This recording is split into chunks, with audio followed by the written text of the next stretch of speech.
R. M. Ballantyne. The Battle and the Breeze. Chapter 1 touches on our hero's early life, experiences, and adventures. Bill Bowles was the most amiable, gentle, kindly, and modest fellow that ever trod the deck of a man-o'-war. He was also one of the most lion-hearted men in the Navy. When Bill was a baby, a round-faced, large-eyed, fat-legged baby, as unlike to the bronzed, whiskered, strapping seaman who went by the name of Fighting Bill as a jackdaw is to a marlinespike. When Bill was a baby, his father used to say he was just cut out for a sailor. And he was right, for the urchin was overflowing with vigor and muscular energy. He was utterly reckless and very earnest, we might almost say desperately earnest. Whatever he undertook to do he did with a will. He spoke with a will, listened with a will, laughed, yelled, ate, slept, wrought, and fought with a will. In short, he was a splendid little fellow, and therefore, as his father wisely said, was just cut out for a sailor. Bill seemed to hold the same opinion, for he took to the water quite naturally from the very commencement of life. He laughed with glee when his mother used to put him into the washtub, and howled with rage when she took him out. Dancing bareheaded under heavy rain was his delight, wading in ponds and rivers was his common practice, and tumbling into deep pools was his most ordinary mishap. No wonder then that Bill learned at an early age to swim, and also to fear nothing whatever, except a blowing up from his father. He feared that, but he did not often get it, because, although full of mischief as an egg is full of meat, he was good-humored and bidable, and like all lion-hearted fellows, he had little or no malice in him. He began his professional career very early in life. When in after years he talked to his comrades on this subject, he used to say, "Yes, mates, I did begin to study navigation when I was about 2 foot high, more or less. And I tell what it is, there's nothin' like talkin' old Father Time by the forelock. I was about 4-year-old when I took my first start in the nautical way, and P-raps you won't believe it, but it's a fact, I launched my first ship myself, owned her, commanded and navigated her, and was wrecked on my first voyage. It happened this way. My father was a millwright, he was, and lived near a small lake, where I used to splutter about a good deal. One day I got hold of a big plank, launched it after half an hour the hardest work I ever had, got on it with a bit of broken palm for an oar, and shoved off into deep water. It was a splendid burst. Away I went with my heart in my mouth and my feet in the water tryin' to steady myself, but as ill luck would have it, just as I had got my ship on an even keel and was beginnin' to dip my oar with great caution, a squall came down the lake, caught me on the starboard quarter, and threw me on my beam ends. Of course I went so's into the water, and had only time to give out one awful yell when the water shut me up. Fortunately my father heard me, jumped in and pulled me out, but instead of kicking me or blowin' me up, he told me that I should have kept my weather eye open and met the squall head to wind. Then he got hold of the plank and made me try it again, and didn't leave me till I was able to paddle about on that plank almost as well as any Eskimo in his skin canoe. My good old dad finished the lesson by tellin' me to keep always in shoal water till I could swim, and to look out for squalls in future. It was lucky for me that I had learned to obey him, for many a time I was capsized after that. When nobody was near me, but Bane, always in shoal water, I managed to scramble ashore. As Bill Bowles began life, so he continued it. He went to sea in good earnest when quite a boy, and spent his first years in the coasting trade, in which rough service he became a thorough seaman, and was wrecked several times on various parts of our stormy shores.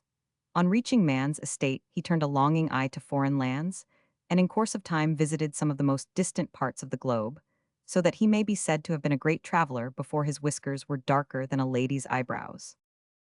During these voyages, as a matter of course, he experienced great variety of fortune. He had faced the wildest of storms, and bathed in the beams of the brightest sunshine. He was as familiar with wreck as with rations. Every species of nautical disaster had befallen him. Typhoons, cyclones, and samooms had done their worst to him, but they could not kill him, for Bill bore a sort of charmed life and invariably turned up again, no matter how many of his shipmates went down. Despite the rough experiences of his career, he was as fresh and good-looking a young fellow as one would wish to see. Before proceeding with the narrative of his life, we shall give just one specimen of his experiences while he was in the merchant service. Having joined a ship bound for China, he set sail with the proverbial light heart and light pair of breeches, to which we may add light pockets. His heart soon became somewhat heavier when he discovered that his captain was a tyrant, whose chief joy appeared to consist in making other people miserable. Bill Bowles's nature, however, was adaptable, so that although his spirits were a little subdued, they were not crushed. He was wont to console himself and his comrades with the remark that this state of things couldn't last forever, that the voyage would come to an end some time or other, and that men should never say die as long as there remained a shot in the locker. That voyage did come to an end much sooner than he or the tyrannical captain expected. One evening, our hero stood near the binnacle talking to the steersman, a sturdy middle-aged sailor, whose breadth appeared to be nearly equal to his length. "Tom Riggles," said Bill somewhat abruptly, "we're goin' to have dirty weather." "That's so, lad, I'm not goin' to deny it," replied Tom, as he turned the wheel a little to windward. Most landsmen would have supposed that Bill's remark should have been, "We have got dirty weather," for at the time he spoke the good ship was bending down before a stiff breeze, which caused the dark sea to dash over her bulwarks and sweep the decks continually, while thick clouds, the color of pea soup, were scudding across the sky. But seafaring men spoke of it as a capful of wind, and Bill's remark was founded on the fact that, for an hour past, the gale had been increasing, and the appearance of sea and sky was becoming more threatening. That night the captain stood for hours holding on to the weather shrouds of the mizzenmast, without uttering a word to anyone, except that now and then, at long intervals, he asked the steersman how the ship's head lay. Dark although the sky was, it did not seem so threatening as did the countenance of the man who commanded the vessel. Already the ship was scudding before the wind, with only the smallest rag of canvas hoisted, yet she rose on the great waves and plunged madly into the hollows between with a violence that almost tore the masts out of her. The chief mate stood by the wheel assisting the steersman. The crew clustered on the starboard side of the forecastle, casting uneasy glances now at the chaos of foaming water ahead, and then at the face of their captain, which was occasionally seen in the pale light of a moonbeam. In ordinary circumstances, these men would have smiled at the storm, but they had unusual cause for anxiety at that time, for they knew that the captain was a drunkard, and, from the short experience they had already had of him, they feared that he was not capable of managing the ship. "Had we not better keep her a point more to the south'ard, sir?" said the mate to the captain, respectfully touching his cap. "Reefs are said to be numerous hereabout." "No, Mr. Wilson," answered the captain, with the gruff air of a man who assumes and asserts that he knows what he is about, and does not want advice. "Keep her a point to the west," he added, turning to the steersman. There was a cry at that moment, a cry such as might have chilled the blood in the stoutest heart. "Rocks ahead!" "Port, port, hard a port!" shouted the men. Their hoarse voices rose above the gale, but not above the terrible roar of the surf, which now mingled with the din of the storm. The order was repeated by the mate, who sprang to the wheel and assisted in obeying it. Round came the gallant ship with a magnificent sweep, and in another moment she would have been head to wind, when a sudden squall burst upon her broadside and threw her on her beam ends. When this happened, the mate sprang to the companion hatch to get an axe, intending to cut the weather shrouds so that the masts might go overboard and allow the ship to right herself.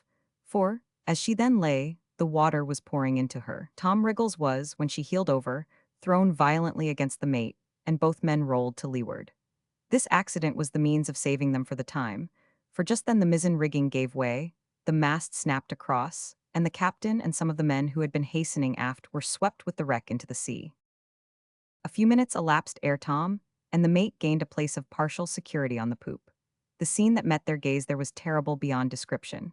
Not far ahead the sea roared in irresistible fury on a reef of rocks, towards which the ship was slowly drifting. The light of the moon was just sufficient to show that a few of the men were still clinging to the rail of the forecastle, and that the rigging of the main and foremasts still held fast. "Have you got the hatchet yet?" asked Tom of the mate, who clung to a belaying pin close behind him. "Aye, but what matters it whether we strike the rocks on our beam ends or an even keel?" The mate spoke in the tones of a man who desperately dares the fate which he cannot avoid. "Here, let me have it," cried Tom. He seized the hatchet as he spoke and clambered to the gangway. A few strokes sufficed to cut the overstrained ropes, and the mainmast snapped off with a loud report, and the ship slowly righted. "Hold on," shouted Tom to a man who appeared to be slipping off the bulwarks into the sea. As no reply was given, the sailor boldly leapt forward, caught the man by the collar, and dragged him into a position of safety. "Why, Bill, my boy, is't you?" exclaimed the worthy man in a tone of surprise, as he looked at the face of our hero, who lay on the deck at his feet, But poor Bill made no reply, and it was not until a glass of rum had been poured down his throat by his deliverer that he began to recover. Several of the crew who had clung to different parts of the wreck now came aft one by one, until most of the survivors were grouped together near the wheel, awaiting in silence the shock which they knew must inevitably take place in the course of a few minutes. For the ship, having righted, now drifted with greater rapidity to her doom. It was an awful moment for these miserable men. If they could have only vented their feelings in vigorous action, it would have been some relief, but this was impossible, for wave after wave washed over the stern and swept the decks, obliging them to hold on for their lives. At last the shock came. With a terrible crash, the good ship struck and recoiled, quivering in every plank. On the back of another wave, she was lifted up and again cast on the cruel rocks. There was a sound of rending wood and snapping cordage, and next moment the foremast was in the sea, tossing violently and beating against the ship's side, to which it was still attached by part of the rigging. Three of the men who had clung to the shrouds of the foremast were swept overboard and drowned. Once more the wreck recoiled, rose again on a towering billow, and was launched on the rocks with such violence that she was forced forward and upward several yards and remained fixed. Slight although this change was for the better, it sufficed to infuse hope into the hearts of the hitherto despairing sailors. The dread of being instantly dashed to pieces was removed, and with one consent they scrambled to the bow to see if there was any chance of reaching the shore. Clinging to the forepart of the ship, they found the cook, a negro, whose right arm supported the insensible form of a woman, the only woman on board that ship. She was the wife of the carpenter. Her husband had been among the first of those who were swept overboard and drowned. "Hold on to her, massa," exclaimed the cook. "My arm a'most broke." The mate, to whom he appealed, at once grasped the woman, and was about to attempt to drag her under the lay of the caboose, when the vessel slipped off the rocks into the sea, parted amidships, and was instantly overwhelmed. For some minutes Bill Bowles struggled powerfully to gain the shore, but the force of the boiling water was such that he was as helpless as if he had been a mere infant. His strength, great though it was, began to fail. Several severe blows that he received from portions of the wreck nearly stunned him, and he felt the stupor that preceded death overpowering him when he was providentially cast upon a ledge of rock. Against the same ledge most of his shipmates were dashed by the waves and killed, but he was thrown upon it softly. Retaining sufficient reason to realize his position, he clambered further up the rocks and uttered an earnest "Thank God," as he fell down exhausted beyond the reach of the angry waves. Soon, however, his energies began to revive, and his first impulse, when thought and strength returned, was to rise and stagger down to the rocks to assist, if possible, any of his shipmates who might have been cast ashore. He found only one, who was lying in a state of insensibility on a little strip of sand. The waves had just cast him there, and another towering billow approached, which would infallibly have washed him away, had not Bill rushed forward and dragged him out of danger. It proved to be his friend Tom Riggles. Finding that he was not quite dead, Bill set to work with all his energy to revive him, and was so successful that in half an hour the sturdy seaman was enabled to sit up and gaze round him with the stupid expression of a tipsy man. "Come, cheer up," said Bill, clapping him on the back. "You'll be all right in a short while." "What to do?" said Tom, staring at his rescuer. "You're all right," repeated Bill. "One good turn deserves another, Tom. You saved my life a few minutes ago, and now I've hauled you out o' the water, old boy." The sailor's faculties seemed to return quickly on hearing this. He endeavored to rise, exclaiming, "Any more saved?" "I fear not," answered Bill sadly, shaking his head. "Let's go see," cried Tom, staggering along the beach in search of his shipmates. But none were found. All had perished, and their bodies were swept away far from the spot where the ship had met her doom. At daybreak it was discovered that the ship had struck on a low rocky islet on which there was little or no vegetation. Here for 3 weeks the two shipwrecked sailors lived in great privation, exposed to the inclemency of the weather, and subsisting chiefly on shellfish. They had almost given way to despair, when a passing vessel observed them, took them off, and conveyed them in safety to their native land. Such was one of the incidents in our hero's career. Chapter 2 commences the story. About the beginning of the present century, during the height of the war with France, the little fishing village of Fairway was thrown into a state of considerable alarm by the appearance of a ship of war off the coast, and the landing therefrom of a body of bluejackets. At that time it was the barbarous custom to impress men, willing or not willing, into the Royal Navy. The more effective, and at the same time just, method of enrolling men in a naval reserve force had not occurred to our rulers, and, as a natural consequence, the inhabitants of seaport towns and fishing villages were on the constant lookout for the press gang.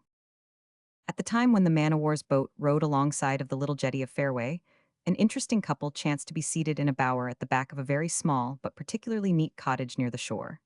The bower was in keeping with its surroundings, being the half of an old boat set up on end. Roses and honeysuckle were trained up the sides of it, and these, mingling their fragrance with the smell of tar, diffused an agreeable odor around. The couple referred to sat very close to each other, and appeared to be engaged in conversation of a confidential nature. One was a fair and rather pretty girl of the fishing community.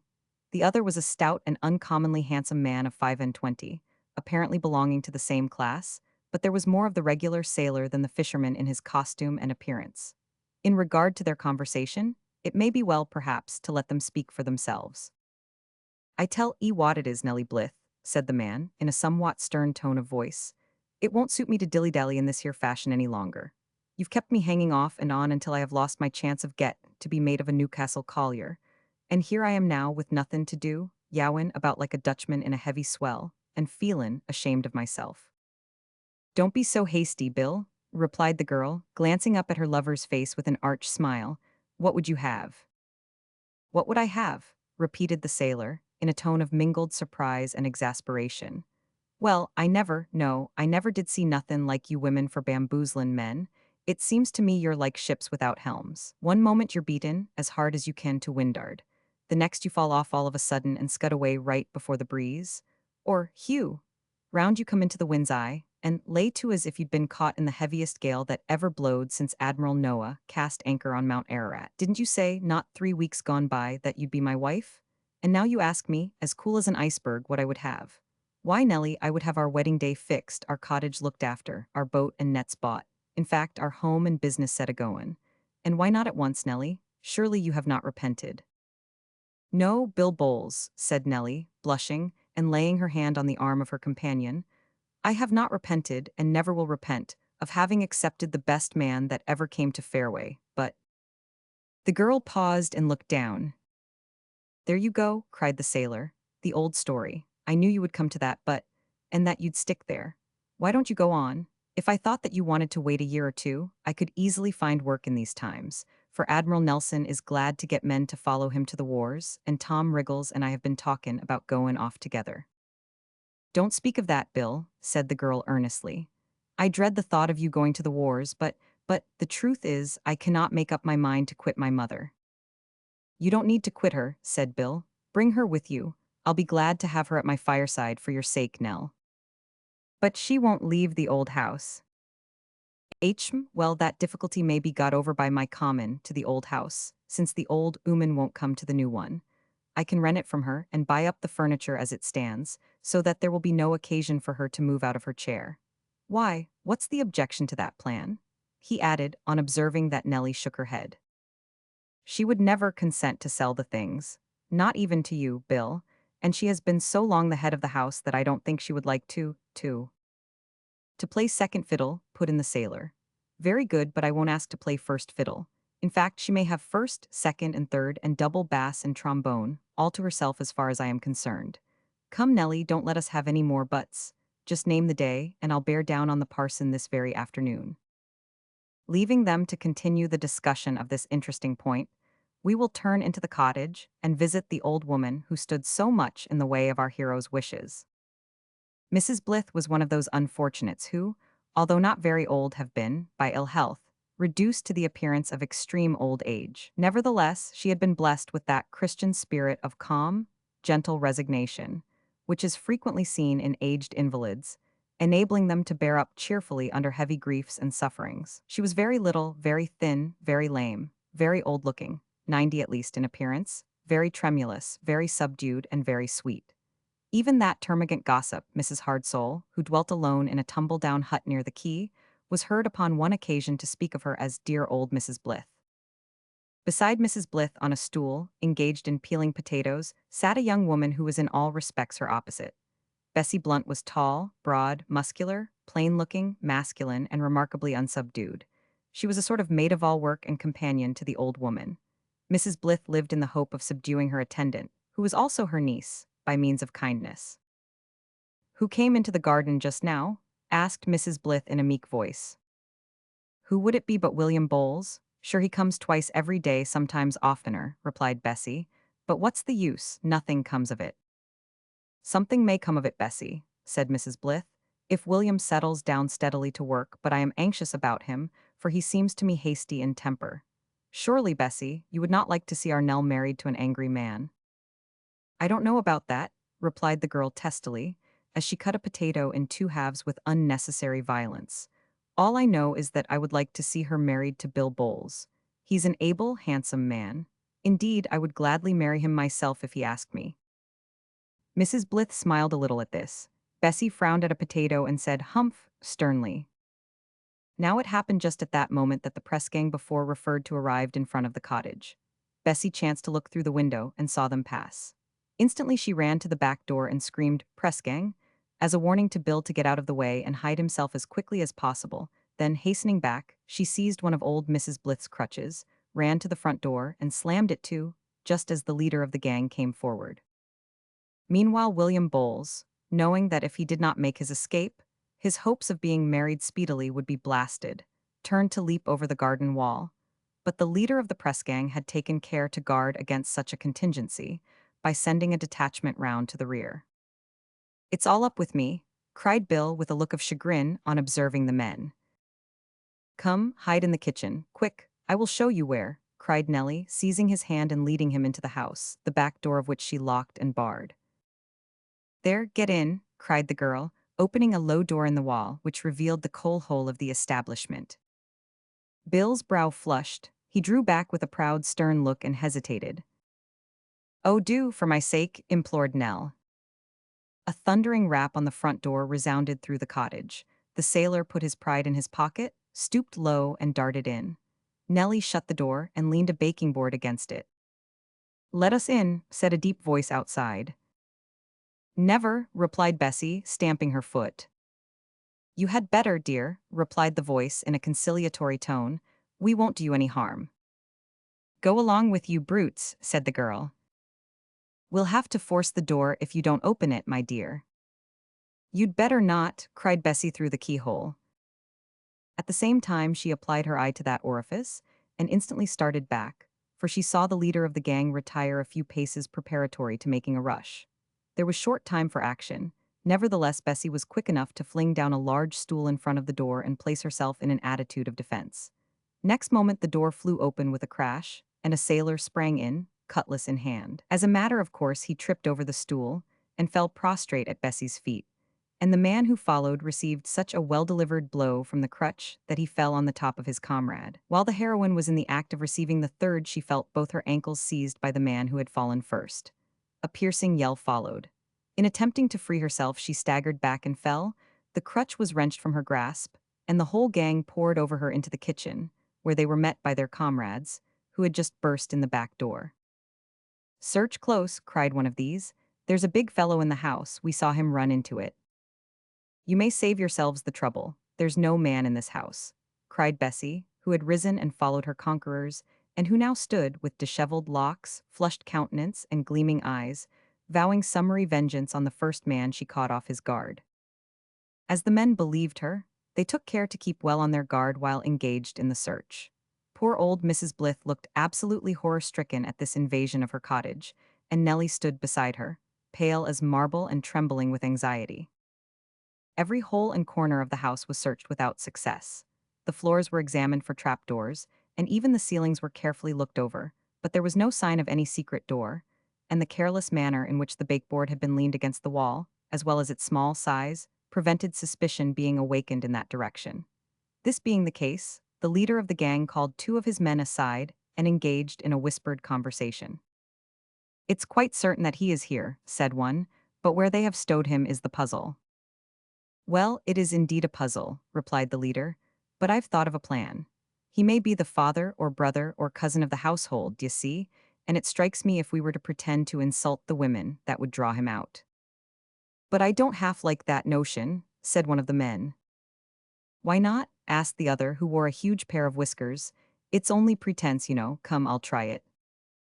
Saying this, he went towards old Mrs. Blythe and whispered to Nellie, "Don't be frightened, my ducky. We're only a-goin' to try a dodge, d'ye see. Stand by, we won't do you no harm." The man winked solemnly several times with the view of reassuring Nellie, and then raising his voice to a loud pitch exclaimed, "Come now, old 'ooman, it's quite plain that there's a feller in this here house, and as we can't find him nowheres, we've come to the conclusion he must be under your big chair. In course we must ask you to get up, and as you don't seem to be able to do that very well, we'll have to lift you. So here goes."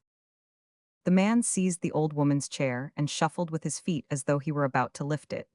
Nellie screamed. Bessie uttered a howl of indignation and rushed upon the foe with teeth and nails ready, but being arrested by a powerful man in the rear, she vented her wrath in a hideous yell. The success of the scheme was great, much greater, indeed, than had been anticipated. The bakeboard fell flat down, the door of the coal hole burst open, and our hero, springing out, planted a blow on the nose of the big-whiskered man that laid him flat on the floor. Another blow overturned the man who restrained Bessie, and a third was about to be delivered when a general rush was made, and Bill Bowles, being overpowered by numbers, was finally secured. "Now, my fine fellow," said the leader of the gang, "you may as well go with us quietly, for ye see resistance is useless, and it only frightens the old woman." This latter part of the remark had more effect on the unfortunate Bill than the former. He at once resigned himself into the hands of his captors.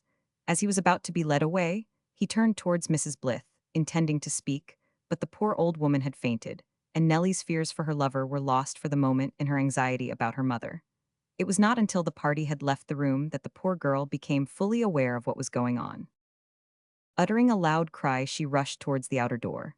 Bill heard the cry, and, exerting himself to the utmost, almost succeeded in overturning the 5 men who held him.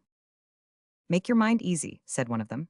"No harm will come to the women. We ain't housebreakers or thieves. All fair and above board we are, true blue British tars, as would rather swing at the yardarm than hurt the feelin' of a woman, pretty or ugly, young or old. It's all in the way of duty, d'ye see? The king's orders, young man, so belay heaven about like that, else we'll heave you on your beamends, lash you hand and foot to a handspike, and carry you aboard like a dead pig." "Hold on," cried the man with the big whiskers, who, after having been knocked down, had become emphatically the man with the big nose. "I'll go back and comfort them a bit. Don't you take on so. I know all about it, see through it like a double patent hextramographical spyglass. Only goin' on a short cruise, d'ye see? Come back soon with lots o' prize money. Get spliced right off, buy a new gown with big flowers all over it for the old mother. Pension off the stout gal, why, the crutch all straight, that's the thing, ain't it?" Don't, entreated Bill earnestly. "Don't go for a tutu." "No fear, young man," replied the sailor, seeing that Bill hesitated. "Ben Bolter ain't the man to do anything that would bring discredit on His Majesty's service, and I bear you no grudge for this," he added, pointing to his swelled nose. "It was given in a good cause and received in the reglar way o' business." Saying this, Ben Bolter ran back to the cottage, where he tried to comfort the women to the best of his power. How he accomplished his mission does not remain on record, but it is certain that he rejoined his party, in little more than 5 minutes, with sundry new marks of violence on his huge honest face, and he was afterwards heard to remark that some creatures of the tiger species must have been born women by mistake, and that stout young females who had a tendency to use crutches had better be pensionied off, or drowned if possible. Thus was William Bowles impressed into the Royal Navy. On hearing that his old shipmate had been caught, Tom Riggles at once volunteered into the service, and they were both sent on board a man-o'-war and carried off to fight the battles of their country. Chapter 3. Bill is initiated into the duties of his new station. At the time of which we write, England's battles and troubles were crowding pretty thick upon one another. About this period, Republican France, besides subduing and robbing Switzerland, Italy, Sardinia, and other states, was busily engaged in making preparation for the invasion of England, Napoleon Bonaparte being in readiness to take command of what was styled the Army of England. Of course, great preparations had to be made in this country to meet the invading foe. The British lion was awakened, and although not easily alarmed or stirred up, he uttered a few deep-toned growls, which showed pretty clearly what the Frenchmen might expect if they should venture to cross the Channel. From John O'Groats to the Land's End, the people rose in arms, and in the course of a few weeks, 150,000 volunteers were embodied and their training begun. Not satisfied with threatening invasion, the Directory of France sought by every means to corrupt the Irish. They sent emissaries into the land and succeeded so well that in May 1798 the rebellion broke out. Troops, supplies, and munitions of war were poured into Ireland by France, but the troops were conquered and the rebellion crushed. Finding at length that the invasion of England could not be carried out, this pet projection was abandoned, and Napoleon advised the Directory to endeavor to cripple her resources in the East. For the accomplishment of this purpose, he recommended the establishment on the banks of the Nile of a French colony, which, besides opening a channel for French commerce with Africa, Arabia, and Syria, might form a grand military depot, whence an army of 60,000 men could be pushed forward to the Indus, rouse the Marathas to a revolt, and excite against the British the whole population of those vast countries. To an expedition on so grand a scale the Directory objected at first, but the master spirit who advised them was beginning to feel and exert that power which ultimately carried him to the throne of the empire. He overcame their objections, and the expedition to Egypt was agreed to. With characteristic energy and promptitude, Napoleon began to carry out his plans, and Great Britain, seeing the storm that was brewing, commenced with equal energy to thwart him. Accordingly, the great Sir Horatio Nelson, at that time Rear Admiral, was employed with a squadron to watch the movements and preparations of the French in the Mediterranean. Such was the state of matters when our hero, Bill Bowles, was conveyed on board the Waterwitch, a 74-gun frigate, and set to work at once to learn his duty. Bill was a sensible fellow. He knew that escape from the service, except in a dishonorable manner, was impossible, so he made up his mind to do his duty like a man and return home at the end of the war, which he hoped would be a short one, and marry Nellie Blyth. Poor fellow, he little imagined what he had to go through before. But hold, we must not anticipate the story. Well, it so happened that Bill was placed in the same mess with the man whose nose he had treated so unceremoniously on the day of his capture.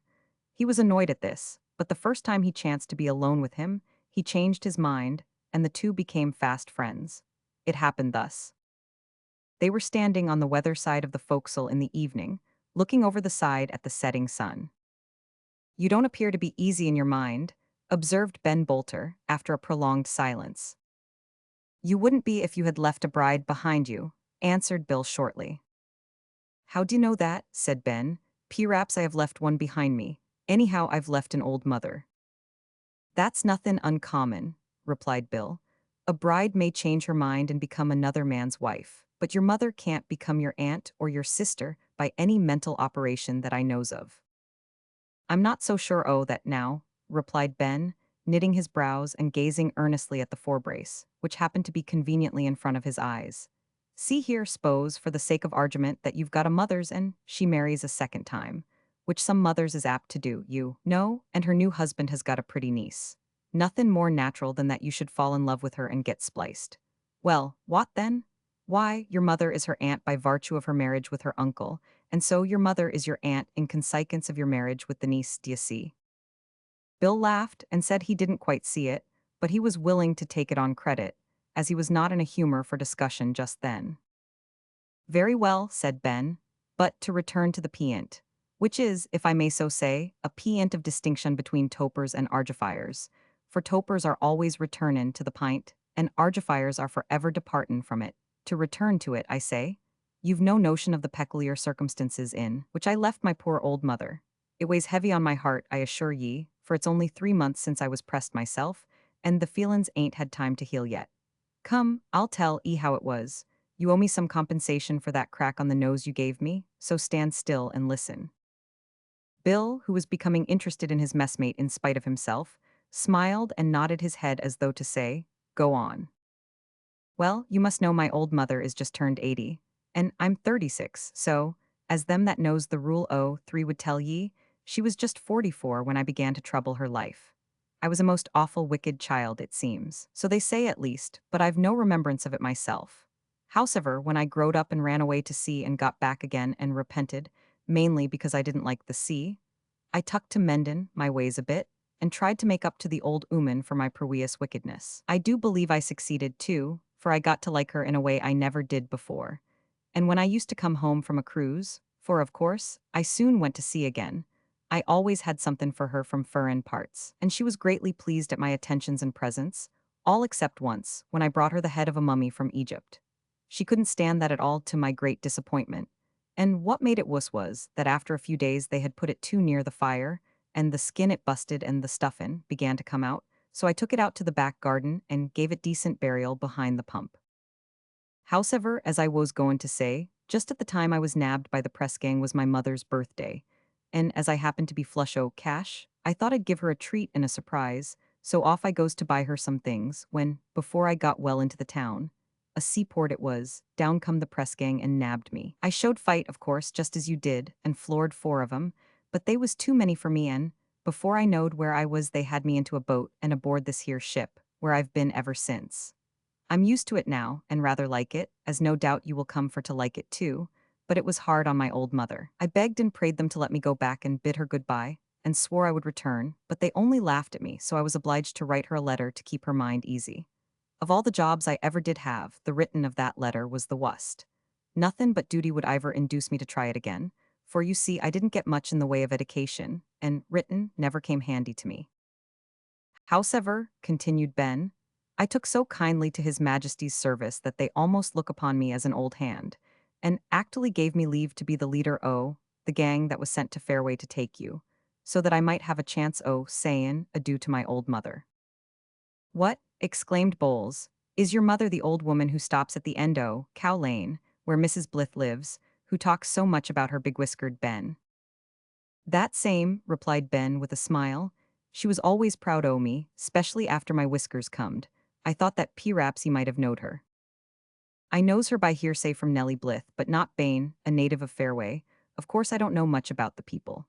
Hallo, Wriggles, what's wrong with E today? Said Bill, as his friend Tom came towards him with a very perplexed expression on his honest face. Not repenting of having joined the sarvice already, I hope. No, I ain't troubled about that, answered Wriggles, scratching his chin and knitting his brows. But I've got a brother, d'ye see.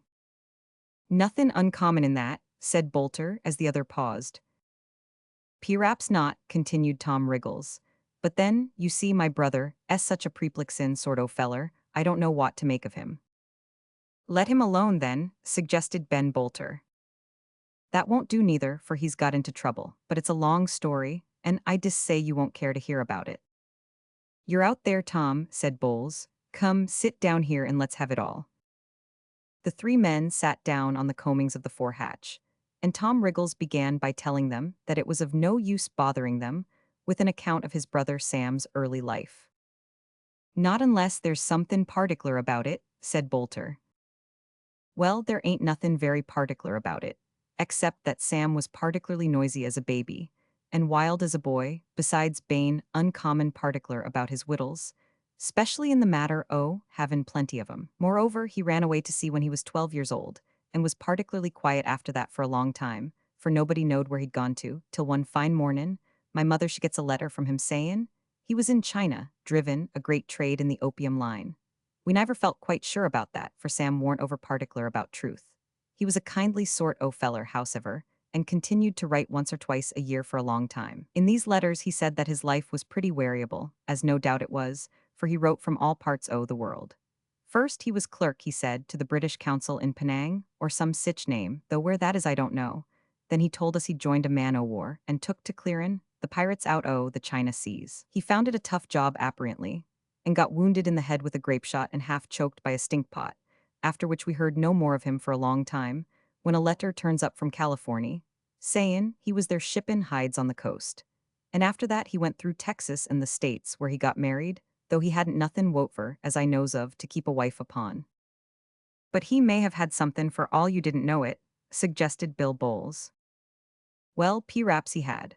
Howsever, the next we heard was that he'd gone to Canada, and tuck a small farm there, which was all well enough, but now we've got a letter from him sayin' that he's in trouble, and don't see his way out of it very clear.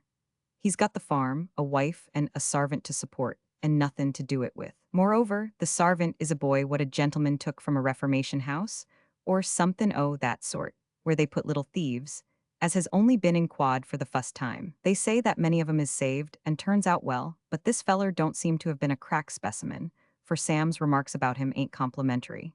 Here's the letter, mates. continued Wriggles, drawing a soiled epistle from his pocket. It'll give a better notion than I can what sort of a fix he's in. Will you read it, Bill Bowles? No, thank ye, said Bill. Read it yourself, and for any sake don't spell the words if you can help it. Thus admonished, Tom began to read the following letter from his wild brother, interrupting himself occasionally to explain and comment thereon, and sometimes, despite the adjuration of Bill Bowles, to spell. We give the letter in the writer's own words. My dear mother, it's to mother, d'ye see? He always writes to her, and she sends the letters to me. My dear mother, here we are all alive and kicking. My sweet wife is worth her weight in gold, though she does not possess more of that precious metal than the wedding ring on her finger. More's the pity, for we are sadly in want of it just now. The baby, too, is splendid. Fat as a prize pig, capable of roaring like a mad bull, and, it is said, uncommonly like his father. We all send our kind love to you and father and Tom. By the way, where is Tom? You did not mention him in your last. I fear he is one of these roving fellows whom the Scotch very appropriately style ne'er-do-weels. A bad lot they are. Humph, you're one of 'em, Mr. Sam, if ever there was, and my only hope of ye is that you've got some soft places in your heart. Go on, Tom, said Ben Bolter. Don't cut in like that on the thread of any man's story. Well, continued Wriggles, reading with great difficulty, Sam goes on for to say. We thank you for your good wishes, and trust to be able to send you a good account of our proceedings ere long. You see, Sam was always of a cheery, hopeful nature, he was. We have now been on the place 15 days, but have not yet begun the house, as we can get no money. Two builders have, however, got the plans, and we are waiting for their spifflication. Why, what can that be? It ain't spifflication anyhow, said Bolter. Spell it right through. Oh, I've got him, it's specification, cried Wriggles. Well, specification. Many things will cost more than we anticipated. We had to turn the family out who had squatted here, at 2 days' notice, as we could not afford to live at Kinmonday. That's the nearest town, I suppose. How they managed to live in the log cabin I do not know, as when it rained, and it has done so twice since we came, furiously. The whole place was deluged, and we had to put an umbrella up in bed. We have had the roof raised and newly shingled, and are as comfortable as can be expected. Indeed, the hut is admirably adapted for summer weather, as we can shake hands between the logs. The weather is very hot, although there has been much more rain this season than usual.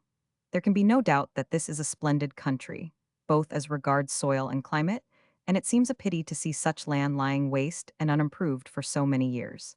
It far surpasses my expectations, both in natural beauty and capabilities. We have a deal of work to do in the way of fencing, for at present everybody's livestock is running over a large part of our land, but we haven't got money to buy fencing.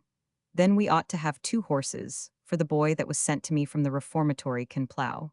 But again, we haven't a rap wherewith to buy them. One reason of this is that in a new place a fellow is not trusted at first, and the last $200 we had went in tools, household furniture, utensils, etc.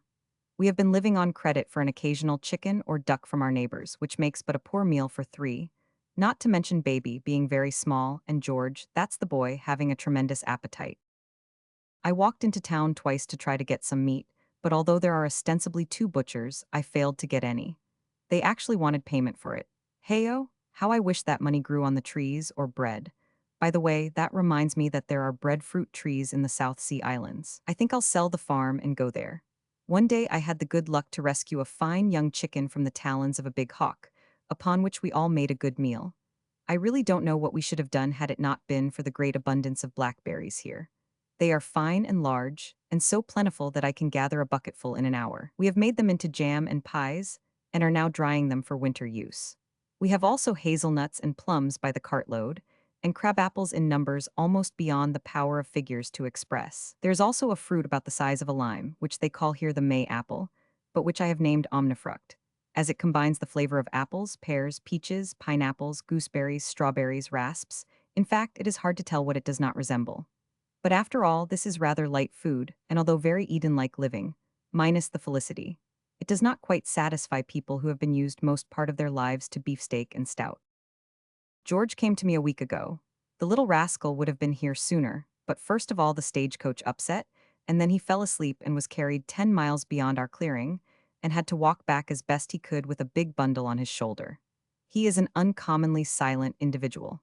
We can hardly get him to utter a word. He does what he is told, but I have first to show him how, and generally end by doing it myself.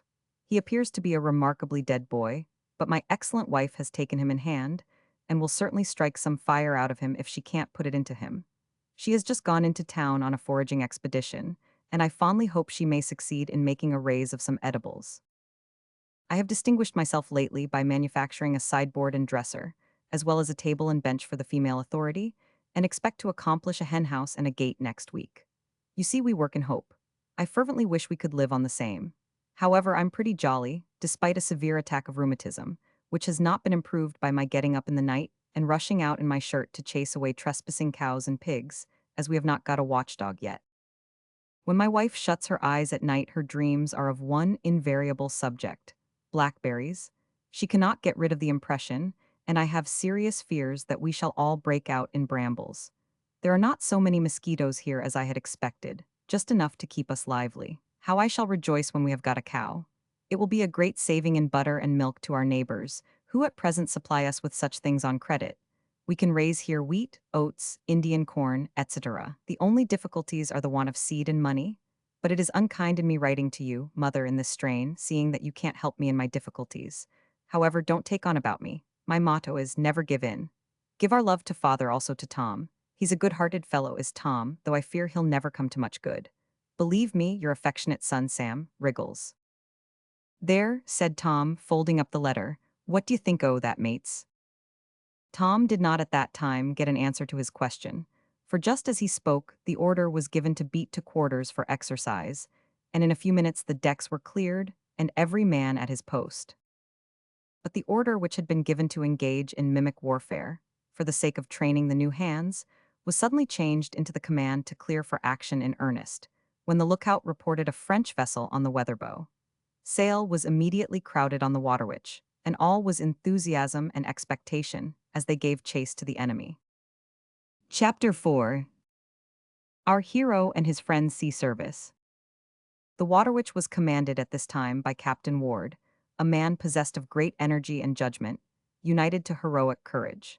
He had received orders to join that portion of the British fleet which, under Nelson, was engaged in searching for the French in the Mediterranean, and had passed Cape St. Vincent on his way thither, when he fell in with the French vessel. During the morning, a thick fog had obscured the horizon, concealing the enemy from view. When the rising sun dispersed it, he was suddenly revealed. Hence the abrupt order on board the Waterwitch to prepare for action. As the fog lifted still more, another French vessel was revealed, and it was soon found that the English frigate had 2 Frenchmen of 44 guns each to cope with. Just as it should be, remarked Captain Ward, when this was ascertained. There would have been no glory in conquering 1 Frenchman equal to my own ship in size. The Waterwitch was immediately steered towards the ship that was nearest, in the expectation that she would show fight at once, but the French commander, probably wishing to delay the engagement until his other vessel could join him, made sail and bore down on her. Captain Ward, on perceiving the intention, put on a press of canvas, and endeavored to frustrate the enemy's design. In this he was only partially successful. Surely, said Bill Bowles to his friend Ben Bolter, with whom he was stationed at one of the starboard guns on the main deck, surely we are near enough now to give 'em a shot. No, we ain't, said Tom Wriggles, who was also stationed at the same gun. And depend on it, Captain Ward is not the man to throw away his shot for nothin'. Ben Bolter and some of the other men at the gun agreed with this opinion. So our hero, whose fighting propensities were beginning to rouse up, had to content himself with gazing through the porthole at the flying enemy, and restrained his impatience as he best could. At last the order was given to fire, and for an hour after that a running fight was maintained, but without much effect. When, however, the 2 ships of the enemy succeeded in drawing sufficiently near to each other, they hove to, and awaited the advance of the Waterwitch, plying her vigorously with shot as she came on. Captain Ward only replied with his bow chasers at first. He walked the deck with his hands behind his back without speaking, and, as far as his countenance expressed his feelings, he might have been waiting for a summons to dinner, instead of hastening to engage in an unequal contest. Captain Ward never growls much before he bites, said Patrick Flynn, an Irishman who belonged to Bowles's mess. He minds me of a spalpeen of a dog I once had, as was uncommon fond o' fightin', but never even showed his teeth till he was within half a yard of his enemy, but och, he gripped him then and no mistake. You'll see, messmates, that we won't give him a broadside till we're within half pistol shot. Don't take on ye the duties of a prophet, Paddy, said Ben Bolter, for the last time ye tried it ye was wrong. When was that? Demanded Flynn. Why, no longer ago than supper time last night, when ye said ye had eaten such a lot that ye wouldn't be able to taste another bite for a month to come. And didn't I see ye pitchin' into the wittles this mornin', as if ye had been starvin' for a week past? Get along wid ye, retorted Flynn. Your jokes is as heavy as yourself and worth about as much. And how much may that be? Asked Ben with a grin. Fakes, it's not easy to tell. I would need to work it out in an algebraical calculation, but if you divide the half O, what ye know by the double O, what ye don't know, and add the quarter O, what ye might have knowed, reducin' the whole to nothin' by means of a compound O, the rule O, 3 in sharp practice, P rapsule. Flynn's calculation was cut short at that moment by the entrance of a round shot, which pierced the ship's side just above his head, and sent splinters flying in all directions, one of which killed a man at the next gun, and another struck Bill Bowles on the left arm, wounding him slightly. The exclamations and comments of the men at the gun were stopped abruptly by the orders to let the ship fall off and fire a broadside. The Waterwitch trembled under the discharge, and then a loud cheer arose, for the immediate result was that the vessel of the enemy which had hit them was partially disabled, her foretopmast and flying jibboom having been shot away. The Waterwitch instantly resumed her course, and while Bill Bowles was busily employed in assisting to reload his gun, he could see that the two Frenchmen were close on their lee bow. Passing to windward of the two frigates, which were named respectively La Gloire and the St. Denis, Captain Ward received a broadside from the latter without replying to it, until he had crossed her bow within musket range, when he delivered a broadside which raked her from stem to stern. He then wore ship, and passing between the two, fired his starboard broadside into the Gloire, and almost immediately after his port broadside into the St. Denis. The effect on the two ships was tremendous. Their sails and rigging were terribly cut up, and several of the yards came rattling down on their decks. The Gloire in particular had her rudder damaged. Seeing this and knowing that in her crippled state she could do him no further damage, Captain Ward passed on, sailed round the stern of the St. Denis, and when within 6 yards of her, sent a broadside right in at her cabin windows. Then he ranged alongside and kept up a tremendous fire. The Frenchmen stuck to their guns admirably, but the British fired quicker. At such close quarters, every shot told on both sides. The din and crash of such heavy artillery was terrific, and it soon became almost impossible to see what was going on for smoke. Up to this point, although many of the men in the Waterwitch had been killed or wounded, only one of those who manned the gun at which Bill Bowles served had been hit. It's too hot to last long, observed Flynn, as he thrust home a ball and drew out the ramrod. Run her out, boys. The men obeyed and were in the act of pulling at the tackle, when a shot from the enemy struck the gun on the muzzle, tore it from its fastenings, and hurled it to the other side of the deck. Strange to say, only one of the men who worked it was hurt by the gun, but in its passage across the deck, it knocked down and killed 3 men, and jammed one of the guns on the other side in such a way that it became for a time unserviceable. Ben Bolter and his comrades were making desperate efforts to clear the wreck, when they heard a shout on deck for the boarders. The bowsprit of the Waterwitch had by that time been shot away, her rigging was dreadfully cut up and her wheels smashed, and Captain Ward felt that, if the St. Denis were to get away, he could not pursue her. He therefore resolved to board. "Come along, lads," cried Tom Riggles on hearing the order. "Let's jine 'em." He seized his cutlass as he spoke, and dashed towards the ladder, followed by Bowles, Bolter, Flynn, and others. But it was so crowded with men carrying the wounded down to the cockpit that they had to pause at the foot. At that moment, a handsome young midshipman was carried past, apparently badly wounded. "Och," exclaimed Flynn in a tone of deep anxiety, "it's not Mr. Cleveland, is it? Ah, don't say he's kilt." "Not quite," answered the midshipman, rousing himself, and looking round with flashing eyes as he endeavored to wave his hand in the air. "I'll live to fight the French yet." The poor boy almost fainted from loss of blood as he spoke, and the Irishman, uttering a wild shout, ran towards the stern, intending to gain the deck by the companion hatch and wreak his vengeance on the French. Bill Bowles and Ben Bolter followed him. As they passed the cabin door, Bowles said hastily to Bolter, "I say, Ben, here, follow me, I'll show ye a dodge." He ran into the cabin as he spoke and leaped out upon the quarter gallery. which by that time was so close to the quarter of the St. Denis that it was possible to jump from one to the other. Without a moment's hesitation, he sprang across, dashed in one of the windows, and went head foremost into the enemy's cabin, followed by Bolter. Finding no one to oppose them there, they rushed upon deck and into the midst of a body of Marines who were near the after hatchway. "Down with the frog-eaters!" cried Ben Bolter, discharging his pistol in the face of a Marine with one hand and cleaving down another with his cutlass. The frog-eaters, however, were by no means despicable men, for one of them clubbed his musket and therewith hit Ben such a blow on the head that he fell flat on the deck. Seeing this, Bill Bowles bestrode his prostrate comrade and defended him for a few seconds with the utmost fury. Captain Ward, who had leaped into the mizzen chains of the enemy, leading the boarders, beheld with amazement two of his own men on the quarterdeck of the St. Denis attacking the enemy in rear. Almost at the same moment, he observed the fall of one of them. His men also saw this, and giving an enthusiastic cheer, they sprang upon the foe and beat them back. Bill Bowles was borne down in the rush by his friends, but he quickly regained his legs. Ben Bolter also recovered and jumped up. In 5 minutes more they were masters of the ship, hauled down the colors, and hoisted the Union Jack at the Frenchman's Peak. During the whole course of this action, the Gloire, which had drifted within range, kept up a galling fire of musketry from her tops on the deck of the Waterwitch. Just as the St. Denis was captured, a ball struck Captain Ward on the forehead, and he fell dead without a groan.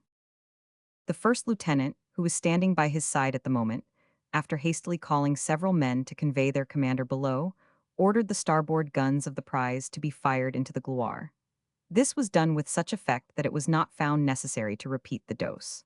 The Frenchman immediately hauled down his colors, and the fight was at an end.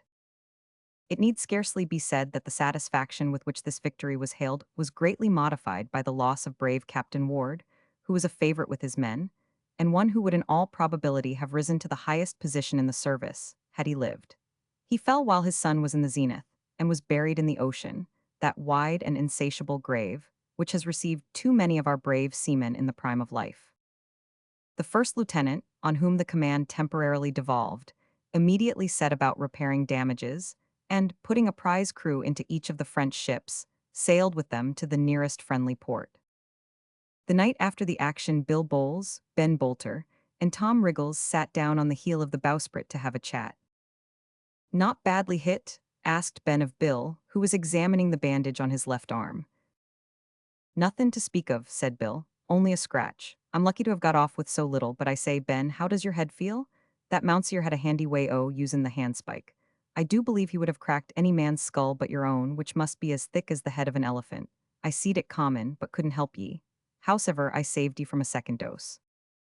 "It woes pretty hardish," said Ben, with a smile, "and made the stars sparkle in my brain for all the world like the Rory Borealis, as I've seed so often in the northern skies. But it's all in the way trade, so I don't grumble. The only thing as bothers me is that I can't get my hat rightly on by reason of the bump." "You've no cause to complain, neither of ye," said Tom Riggles, whose left hand was tied up and in a sling, "for you've lost nothin' but a little blood and a bit skin, whereas I've lost the small finger my right hand." "Not much to boast of, that," said Ben Bolter contemptuously. "Why, just think of poor Ned Summers having lost an arm and Edwards a leg, not to mention the poor fellows that have lost their lives." "A finger is bad enough," growled Tom. "Well, so it is," said Bowles. "By the way, I would advise you to try a little of that wonderful salve invented by a Yankee for such cases." "What salve was that?" asked Tom gruffly, for the pain of his wound was evidently pretty severe. "Why, the Groen salve, to be sure," replied Bill. "Everybody must have heard of it." "I never did," said Tom. "Did you, Ben?" "No, never. What is it?" "It's a salve for Groen on lost limbs," said Bill. "The Yankee tried it on a dog that had got its tail cut off. He rubbed a little of the salve on the end of the dog, and a new tail growed on next mornin'." "Gammon!" ejaculated Tom Riggles. "True, I assure ye, as was proved by the fact that he afterwards rubbed a little of the salve on the end of the tail, and a new dog growed on it in less than a week." I wonder," said Tom, "if he was to rub some of it inside your skull, whether he could grow you a new set brains." "I say, Bill," interposed Ben Bolter, Did you hear the first lieutenant say where he intended to steer to? I heard something about Gibraltar, but don't know that he said we was going there. It's clear, howsever, that we must go somewhere to refit before we can be of any use. How poor Captain Ward would have chafed under this delay, said Bill Bowles sadly. He would have been like a caged tiger. That's the worst of war. It cuts off good and bad men alike. There's not a captain in the fleet like the one we have lost, Nelson alone excepted. Well, I don't know as to that, said Ben Bolter. But there's no doubt that Admiral Nelson is the man to lick the French, and I only hope that he may find their fleet, and that I may be there to lend a hand. Ditto, said Bill Bowles. Do, added Tom Riggles. Having thus expressed their sentiments, the three friends separated. Not long afterwards, the Waterwitch sailed with her prizes into Gibraltar. Here was found a portion of the fleet which had been forwarded by Earl St. Vincent to reinforce Nelson. It was about to set sail, and as there was every probability that the Waterwitch would require a considerable time to refit, some of her men were drafted into other ships. Among others, our friends Bill Bowles, Ben Bolter, and Tom Riggles were sent on board the Majestic, a 74-gun ship of the line, commanded by Captain Westcott, one of England's most noted captains. This vessel, with 10 line-of-battle ships, set sail to join Nelson and assist him in the difficult duty of watching the French fleet. Chapter 5. Nelson hunts the French. At this time, Sir Horatio Nelson had been dispatched to the Mediterranean with a small squadron to ascertain the object of the great expedition which was fitting out, under Napoleon Bonaparte, at Toulon. Nelson had for a long time past been displaying, in a series of complicated and difficult operations in the Mediterranean, those splendid qualities which had already won for him unusual honors and fame, and which were about to raise him to that proud pinnacle which he ultimately attained as England's greatest naval hero. His address and success in matters of diplomacy had filled his superiors and the government with sentiments of respect. His moral courage in risking reputation and position, with unflinching resolution, by disobeying orders when by so doing the good and credit of his country could be advanced, made him an object of dread to some, of admiration to others, while his lion-like animal courage and amiability endeared him to his officers and men. Sailors had begun to feel that where Nelson led the way victory was certain, and those who were ordered to join his fleet esteemed themselves most fortunate. The defeat of the French armament was considered by the English government a matter of so great importance that Earl St. Vincent, then engaged in blockading the Spanish fleet, was directed, if he thought it necessary, to draw off his entire fleet for the purpose and relinquish the blockade. He was, however, told that, if he thought a detachment sufficient, he was to place it under the command of Sir Horatio Nelson. The Earl did consider a detachment sufficient, and had already made up his mind to give the command to Nelson, being thoroughly alive to his great talents and other good qualities. He accordingly sent him to the Mediterranean with 3 ships of the line, 4 frigates, and a sloop of war. This force was now, by the addition to which we have referred, augmented so largely that Nelson found himself in possession of a fleet with which he might not only watch the enemy, but, if occasion should offer, attack him. He was refitting after a storm in the Sardinian harbor of St. Pietro, when the reinforcements hove in sight. As soon as the ships were seen from the masthead of the admiral's vessel, Nelson immediately signaled that they should put to sea. Accordingly, the united fleet set sail and began a vigorous search for the French armament, which had left Toulon a short time before. The search was for some time unsuccessful. No tidings could be obtained of the destination of the enemy for some time, but at length it was learned that he had surprised Malta. Although his fleet was inferior in size to that of the French, Nelson, and indeed all his officers and men, longed to meet with and engage them. The admiral, therefore, formed a plan to attack them while at anchor at Gozo, but he received information that the French had left that island the day after their arrival. Holding very strongly the opinion that they were bound for Egypt, he set sail at once in pursuit and arrived off Alexandria on the 28th of June 1798. There, to his intense disappointment, he found that nothing had been seen or heard of the enemy. Nelson's great desire was to meet with Napoleon Bonaparte and fight him on the sea. But this wish was not to be gratified. He found, however, that the governor of Alexandria was endeavoring to put the city in a state of defense, for he had received information from Leghorn that the French expedition intended to proceed against Egypt after having taken Malta. Leaving Alexandria, Nelson proceeded in various directions in search of the French, carrying a press of sail night and day in his anxiety to fall in with them, but being baffled in his search, he was compelled to return to Sicily to obtain fresh supplies in order to continue the pursuit. Of course, Nelson was blamed in England for his want of success in this expedition, and Earl St. Vincent was severely censured for having sent so young an officer on a service so important. Anticipating the objection that he ought not to have made so long a voyage without more certain information, Nelson said, in vindication of his conduct, "Who was I to get such information from? The governments of Naples and Sicily either knew not or chose to keep me in ignorance. Was I to wait patiently until I heard certain accounts? If Egypt were their object before I could hear of them, they would have been in India. To do nothing was disgraceful. Therefore I made use of my understanding. I am before your lordship's judgment, and if, under all circumstances, it is decided that I am wrong, I ought, for the sake of our country, to be superseded. For at this moment, when I know the French are not in Alexandria, I hold the same opinion as off Cape Passero, that under all circumstances I was right in steering for Alexandria, and by that opinion I must stand or fall." It was ere long proved that Nelson was right, and that Earl St. Vincent had made no mistake in sending him on a service so important. For we now know that in all the British fleet there was not another man so admirably adapted for the duty which was assigned to him, of finding, fighting, and conquering the French, in reference to whom he wrote to the First Lord of the Admiralty, "Be they bound to the Antipodes, your lordship may rely that I will not lose a moment in bringing them to action." Revictualled and watered, the British fleet set sail on the 25th of July from Syracuse. On the 28th, intelligence was received that the enemy had been seen about 4 weeks before, steering to the southeast from Candia.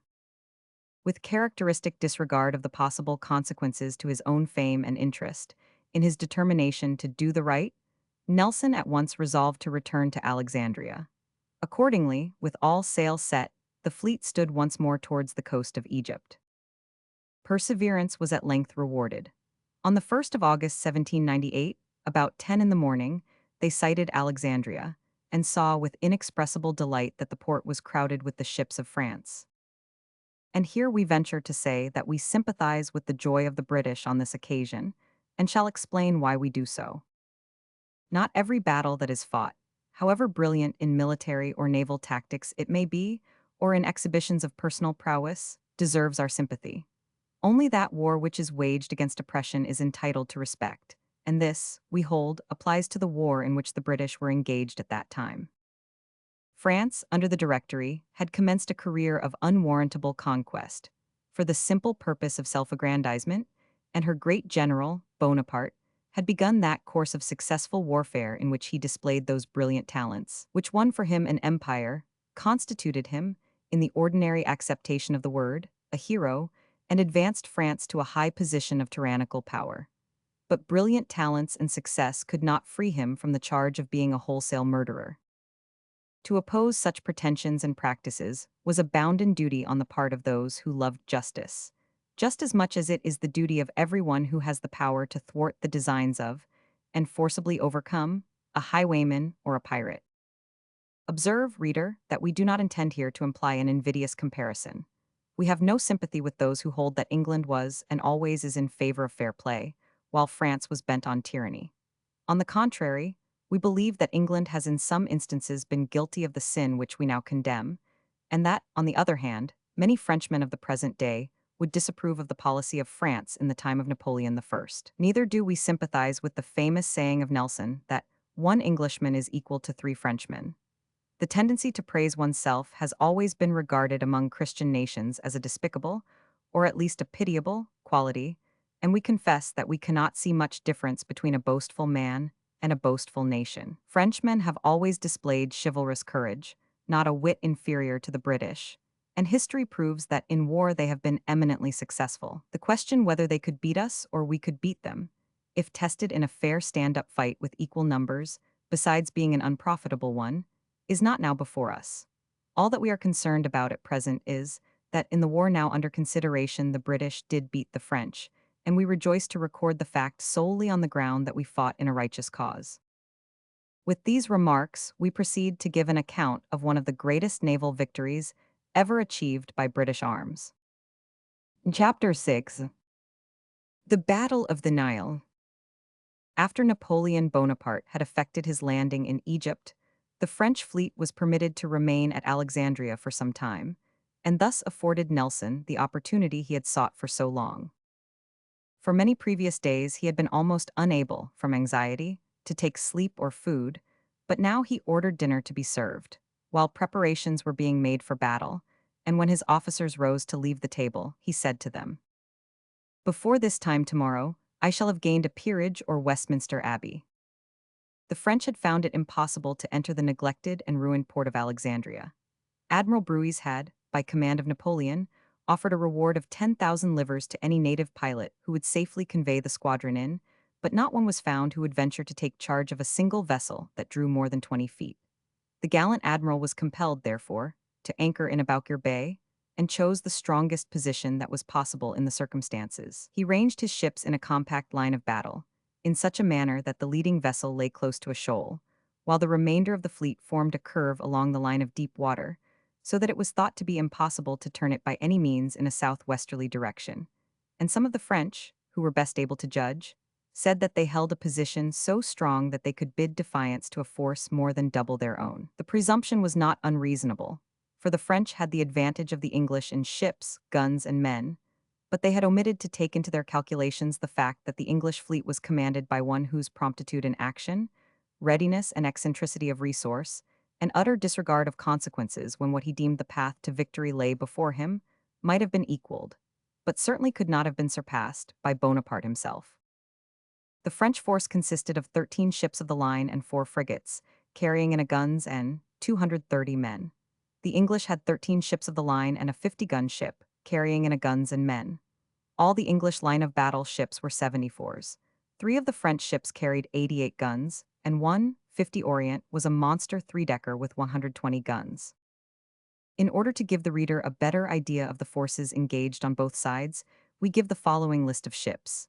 It is right, however, to add that one of those belonging to the English, the Culloden, ran aground on a shoal when about to go into action, and took no part in the fight.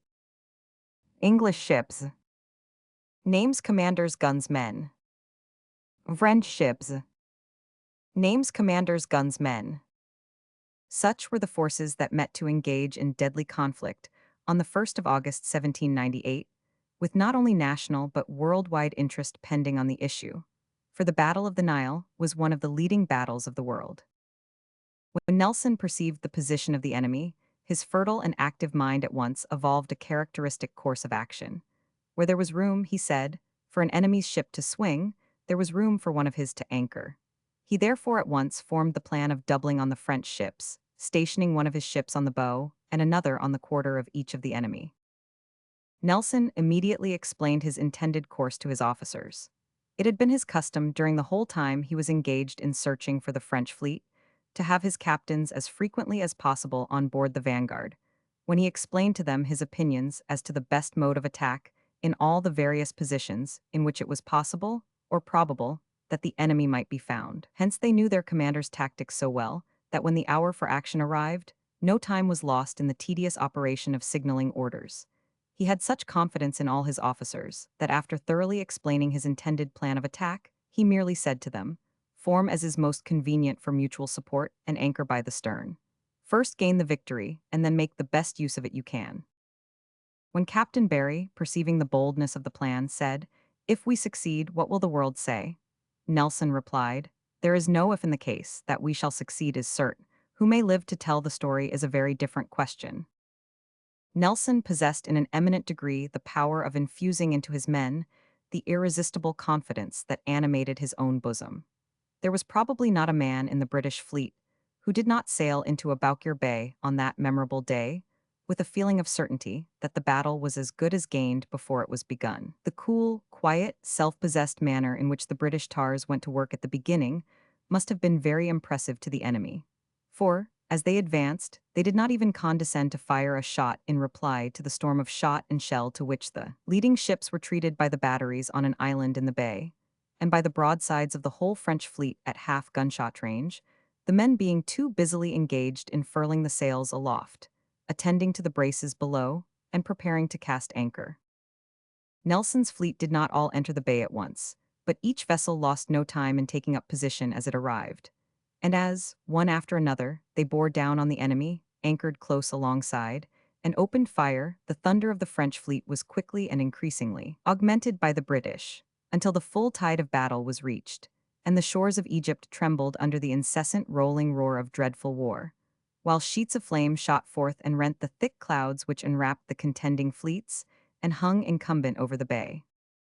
An attempt was made by a French brig to decoy the English ships towards a shoal before they entered Aboukir Bay, but it failed because Nelson either knew the danger or saw through the device.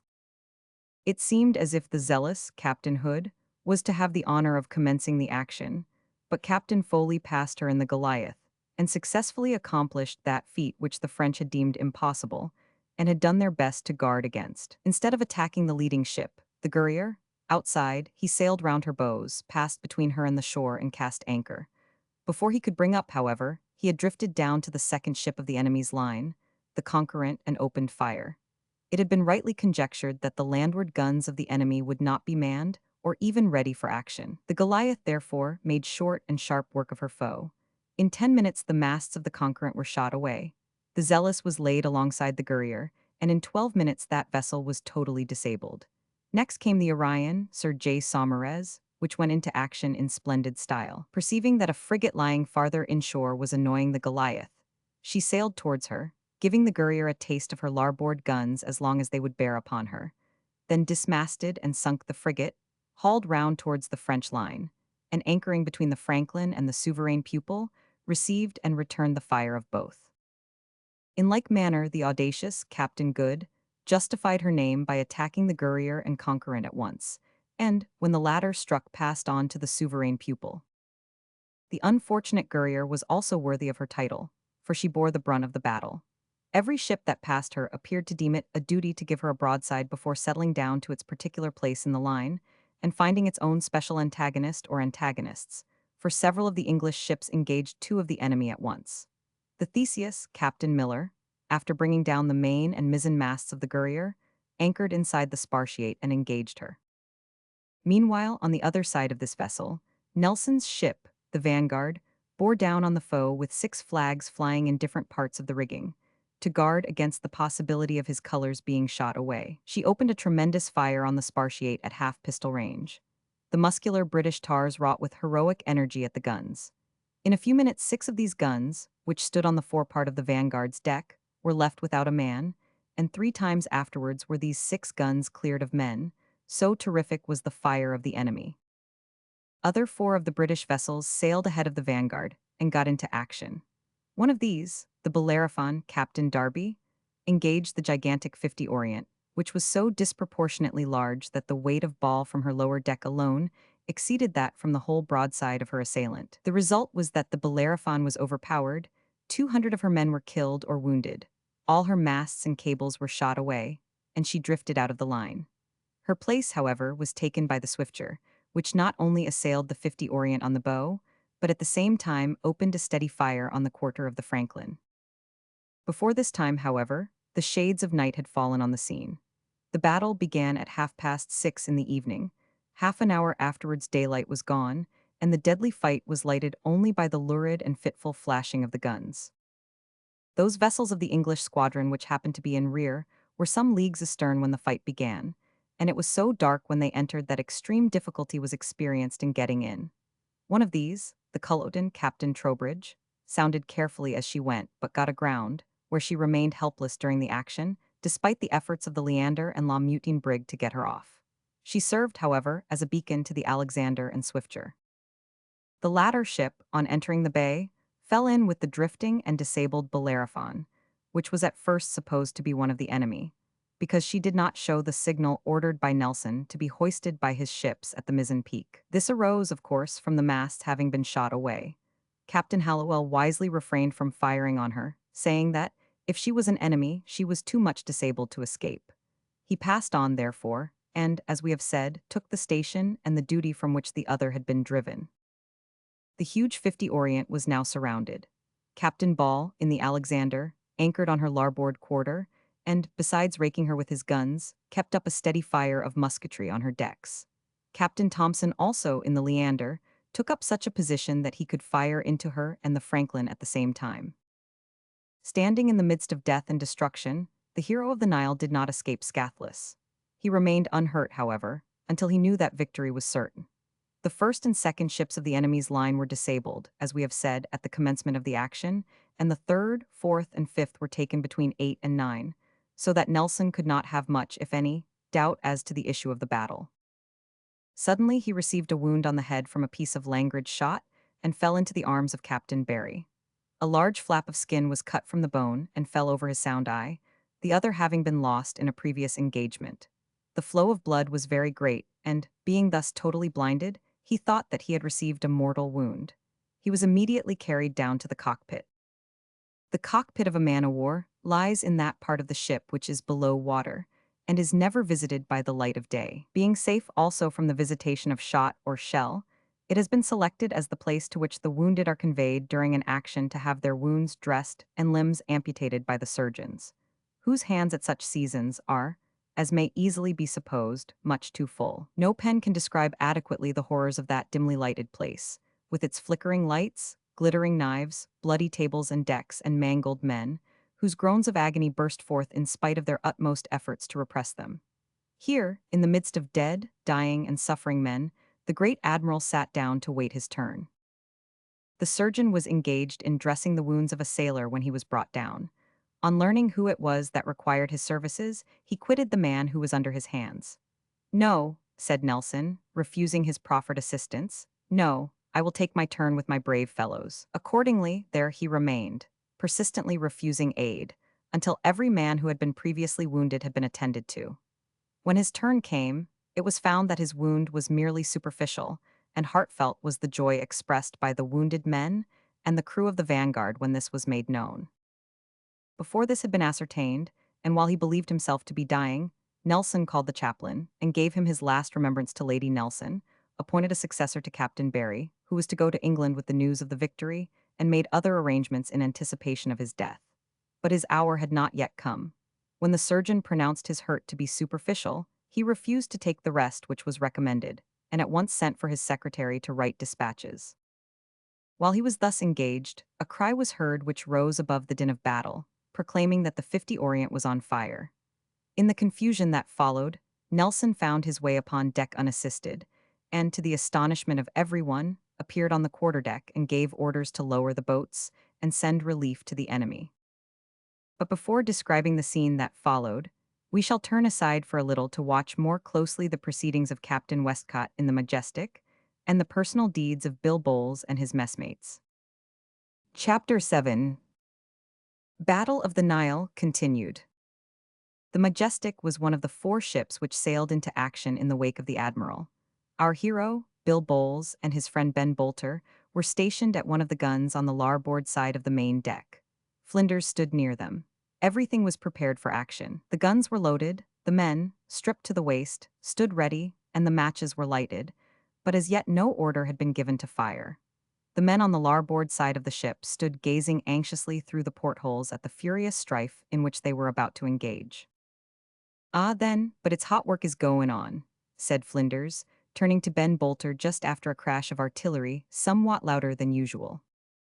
"It's hotter work ye'll see soon, when the Admiral gets into action," said Ben. "True for ye," answered Flinders. "He's a broth of a boy for fightin'. It's an Irishman he should have been born. Horro, my hearties, look out."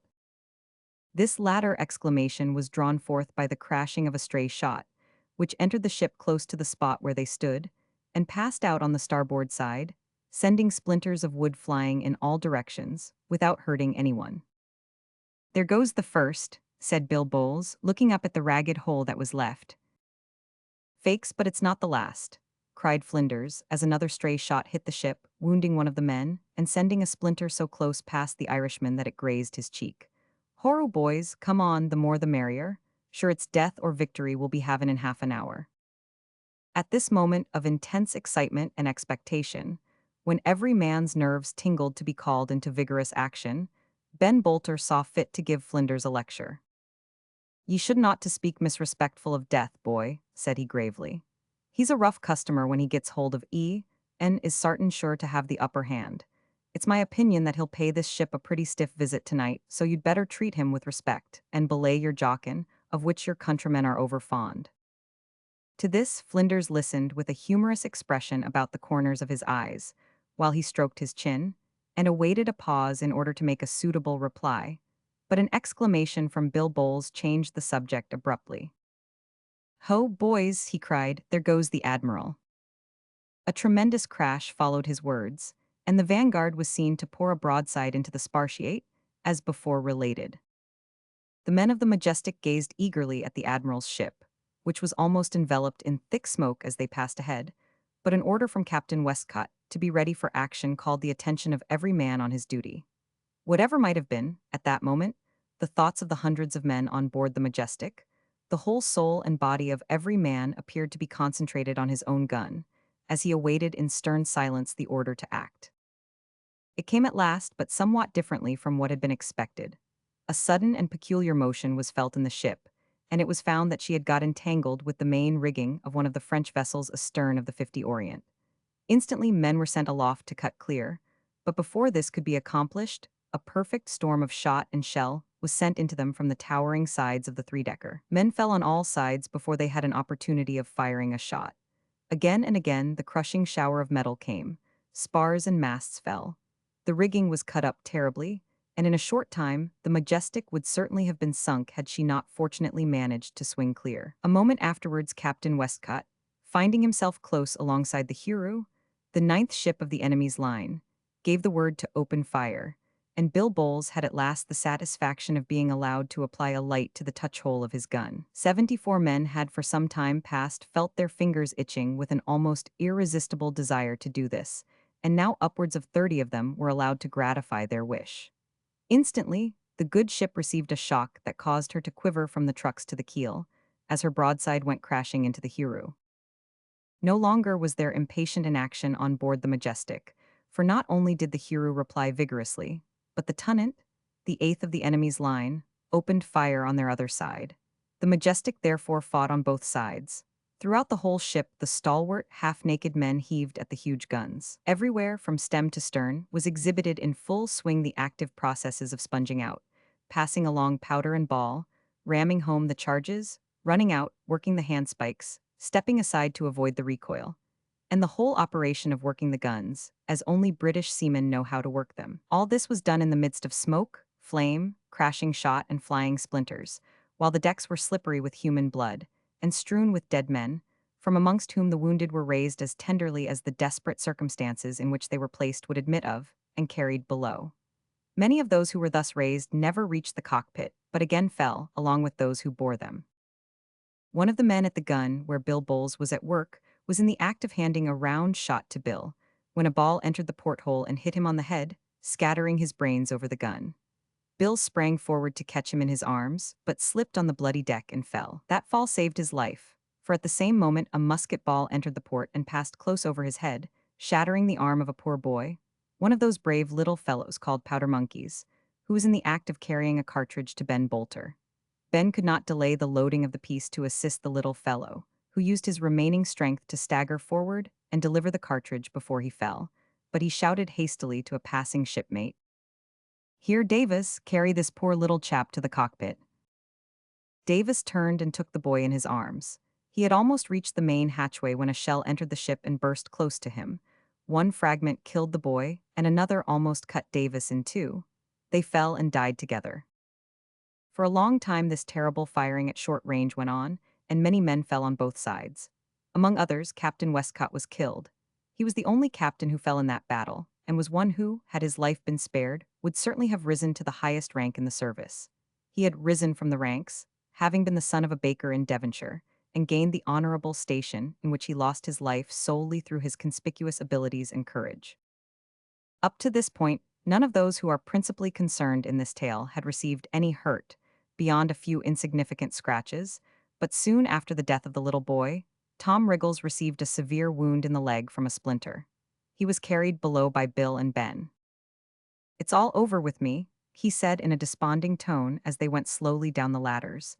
"I knows it'll be a case o' amputation." "Don't you go for to get downhearted, Tom," said Ben earnestly. "You're too tough to be killed easy." Well, I is tough, but waddle toughness do for a feller agin iron shot. I feels just now as if a red-hot skewer woes rumblin' about among the marrow of my backbone, and I've got no feelin' in my leg at all. Depend upon it, messmates, it's a bad case. His comrades did not reply, because they had reached the gloomy place where the surgeons were engaged at their dreadful work. They laid Tom down on a locker. "Goodbye, lads," said Tom, as they were about to turn away. "P-raps I'll not see ye again, so give us a shake o' your flippers." Bill and Ben silently squeezed their comrade's hand, being unable to speak, and then hastened back to their stations. It was about this time that the 50 Orient caught fire, and when Bill and his friend reached the deck, sheets of flame were already leaping out at the portholes of the gigantic ship. The sides of the 50 Orient had been recently painted, and the paint buckets and oil jars which stood on the poop soon caught and added brilliancy to the great conflagration which speedily followed the first outbreak of fire. It was about 9 o'clock when the fire was first observed. Before this, the gallant French admiral had perished. Although 3 times wounded, Brueys refused to quit his post. At length a shot almost cut him in two, but still he refused to go below and desired to be left to die on his quarterdeck. He was spared the pain of witnessing the destruction of his vessel. Soon the flames got the mastery, and blazing upward like a mighty torch, threw a strong and appropriate light over the scene of battle. The greater part of the crew of the 50 Orient displayed a degree of courage which could not be surpassed, for they stuck to their guns to the very last, continuing to fire from the lower deck while the fire was raging above them, although they knew full well the dire and instantaneous destruction that must ensue when the fire reached the magazine. The position and flags of the two fleets were now clearly seen, for it was almost as light as day, and the fight went on with unabated fury until about 10 o'clock, when, with a terrific explosion, the 50 Orient blew up. So tremendous was the shock that it seemed to paralyze the combatants for a little, for both fleets ceased to fire, and there ensued a profound silence, which continued for some time. The first sound that broke the solemn stillness was the splash of the falling spars of the giant ship as they descended from the immense height to which they had been shot. Of the hundreds of human beings who manned that ship, scarcely a tithe were saved. About 70 were rescued by English boats. The scattered and burning fragments fell around like rain, and there was much fear lest these should set some of the neighboring vessels on fire. 2 large pieces of burning wreck fell into the Swifter, and a port fire into the Alexander, but these were quickly extinguished. On board the Majestic also, some portions of burning material fell. While these were being extinguished, one of the boats was ordered out to do all that was possible to save the drowning Frenchman. Among the first to jump into this boat were Bill Bowles and Ben Bolter. Bill took the bow oar, Ben the second, and in a few moments they were pulling cautiously amid the debris of the wreck, helping to haul on board such poor fellows as they could get hold of. The work was difficult because comparative darkness followed the explosion, and as the fight was soon resumed, the thunder of heavy guns, together with the plunging of ball, exploding of shell, and whizzing of chain shot overhead, rendered the service one of danger as well as difficulty. It was observed by the men of the Majestic's boat that several French boats were moving about on the same errand of mercy with themselves, and it was a strange as well as interesting sight to see those who, a few minutes before, had been bent on taking each other's lives, now as earnestly engaged in the work of saving life. "Back your starboard oars," shouted Ben just as they passed one of the French boats. "There's a man swimming on the port bow, that's it. Steady. Lend a hand, Bill. Now then, in with him." A man was hoisted over the gunwale as he spoke, and the boat passed onward. Just then a round shot from one of the more distant ships of the fleet, whether English or French they could not tell, struck the water a few yards from them, sending a column of spray high into the air. Instead of sinking, the shot ricocheted from the water and carried away the bow of the boat in passing, whirling it round and almost overturning it. At the same moment the sea rushed in and swamped it, leaving the crew in the water. Our hero made an involuntary grasp at the thing that happened to be nearest him. This was the head of his friend Ben Bolter, who had been seated on the thwart in front of him. Ben returned the grasp promptly, and having somehow in the confusion of the plunge, taken it into his head that he was in the grasp of a Frenchman, he endeavored to throttle Bill. Bill, not being easily throttled, forthwith proceeded to choke Ben, and a struggle ensued which might have ended fatally for both, had not a piece of wreck fortunately touched Ben on the shoulder. He seized hold of it, Bill did the same, and then they set about the fight with more precision. "Come on, ye puddicator," cried Ben, again seizing Bill by the throat. "Hallo, Ben." "Why, what is't you, Bill?" "Well now, if I didn't take E for a mouncier. Before more could be said, a boat was observed rowing close past them. Ben hailed it. "Ho!" cried a voice, as the men rested on their oars and listened. "Lend a hand, shipmates," cried Ben, "on your port bow." The oars were dipped at once, the boat ranged up, and the two men were assisted into it. "It's all well as ends well, as I've heard the play actors say," observed Ben Bolter, as he shook the water from his garments. "I say, lads, what ship do you belong to?" "Vi has de honor to belong to La Guillaume Tell," replied one of the men. "Hallo, Bill," whispered Ben. "It's a French boat and we're nabbed. Prisoners o' war as sure as my name's BB. What s to be done?" "I'll make a bolt, sink or swim," whispered our hero. "You will sit still," said the man who had already spoken to them, laying a hand on Bill's shoulder. Bill jumped up and made a desperate attempt to leap overboard, but two men seized him. Ben sprang to the rescue instantly, but he also was overpowered by numbers, and the hands of both were tied behind their backs. A few minutes later, and they were handed up the side of the French ship. When day broke on the morning of the 2nd of August, the firing still continued, but it was comparatively feeble, for nearly every ship of the French fleet had been taken. Only the Guillaume Tell and the Genereux, the two rear ships of the enemy, had their colors flying. These, with two frigates, cut their cables and stood out to sea. The Zealous pursued, but as there was no other British ship in a fit state to support her, she was recalled. The four vessels, therefore, escaped at that time, but they were captured not long afterwards. Thus ended the famous Battle of the Nile, in regard to which Nelson said that it was a conquest rather than a victory. Of 13 sail of the line, 9 were taken and 2 burnt, and 2 of their 4 frigates were burnt. The British loss in killed and wounded amounted to 896, that of the French was estimated at 2,000.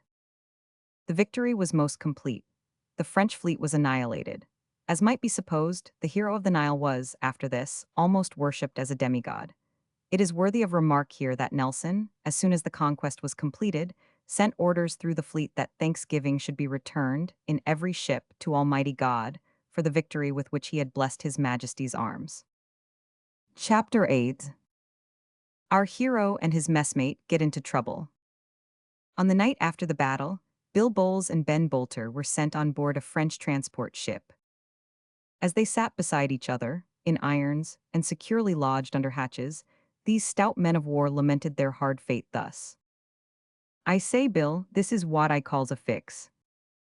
"That's so, Ben, a bad fix." There was silence for a few minutes, then Ben resumed.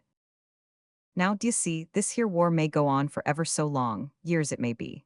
And here we are on our way to a French prison, where we'll have the pleasure, mayhap, of spendin' our youth in twirlin' our thumbs or bangin' our heads agin the bars of our cage." "There ain't a prison in France as'll hold me," said Bill Bowles resolutely.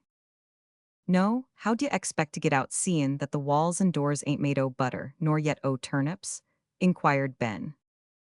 "I'll go up the chimbley," said Bill savagely, for his mind had reverted to Nellie Blyth, and he could not bear to think of prolonged imprisonment.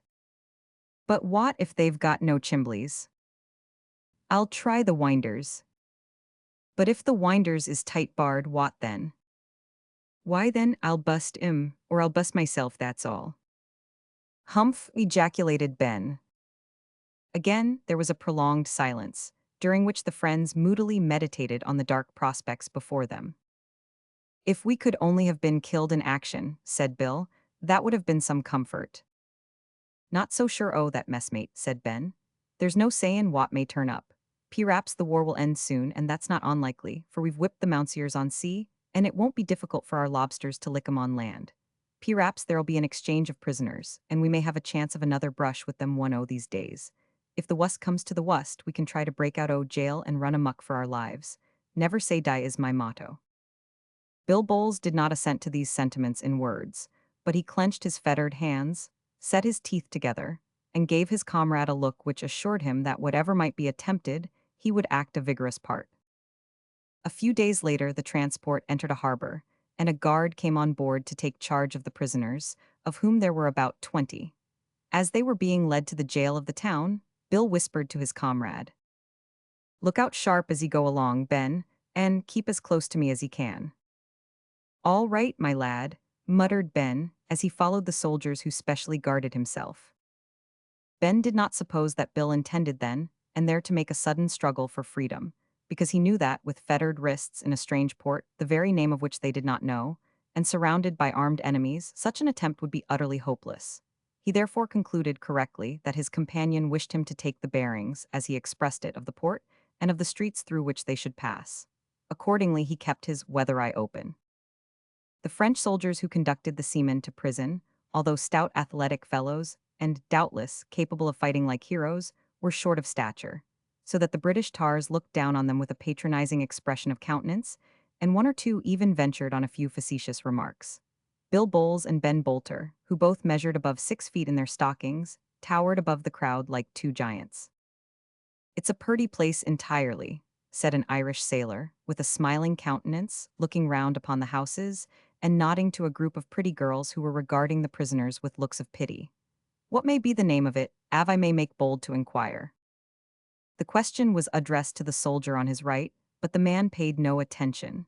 So the Irishman repeated it, but without drawing forth a reply. "Sure, you're a paltry thing that can't give a civil answer to a civil question." "He don't understand Irish, Pat. Try him with English," said Ben Bolter.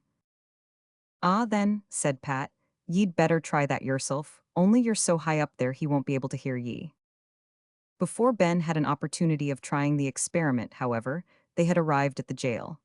After they had passed in, the heavy door was shut with a clang and bolted and barred behind them. It is probable that not one of the poor fellows who heard the sound escaped a sensation of sinking at the heart, but certain it is that not one condescended to show his feelings in his looks. They were all put into a large empty room, the window of which looked into a stone passage, which was itself lighted from the roof. The door was shut, locked, bolted, and barred, and they were left to their meditations. They had not remained long there, however, when the bolts and bars were heard moving again. "What say ye to a rush, lads?" whispered one of the men eagerly. "Agreed," said Bill Bowles, starting forward. "I'll lead you, boys." "No man can fight with his hands tied," growled one of the others. "You'll only be spoilin' a better chance, mayhap." At that moment the last bolt was withdrawn, and the door swung open, revealing several files of soldiers with muskets and bayonets fixed in the passage. This sight decided the question of a rush. 4 of the soldiers entered with the turnkey. The latter, going up to Bill Bowles and Ben Bolter, said to them in broken English, "You follows de soldat." Much surprised, but in silence, they obeyed the command. As they were going out, one of their comrades said, "Goodbye, mates. It's plain they've taken ye for admirals on account o' your size." "Niver a taste," said the Irishman before mentioned. "'Tis bane led they are to execution." The remainder of this consolatory suggestion was cut off by the shutting of the door. After traversing several passages, the turnkey stopped before a small door studded with iron nails, and, selecting one of his huge keys, opened it, while the soldiers ranged up on either side. The turnkey, who was a tall, powerful man, stepped back, and looking at Bill, pointed to the cell with his finger as much as to say, "Go in." Bill looked at him and at the soldiers for a moment, clenched his fists, and drew his breath short, but as one of the guard quietly brought his musket to the charge, he heaved a sigh, bent his head, and passing under the low doorway, entered the cell. "Are we to stop long here, Mr. Turnkey?" asked Ben as he was about to follow. The man vouchsafed no reply, but again pointed to the cell. "I've always heerd ye was a perlite nation," said Ben, as he followed his messmate, "but there's room for improvement." The door was shut, and the two friends stood for a few minutes in the center of their cell, gazing in silence around the blank walls. The appearance of their prison was undoubtedly depressing, for there was nothing whatever in it to arrest the eye, except a wooden bench in one corner, and the small grated window which was situated near the top of one of the walls.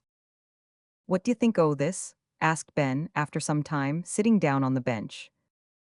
"I think I won't be able to stand it," said Bill, flinging himself recklessly down beside his friend and thrusting his hands deep into his trouser pockets.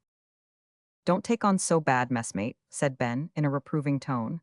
"Gittin' sulky with fate ain't no manner o' use. As our messmate Flinders used to say, be aisy, and if ye can't be aisy, be as aisy as ye can.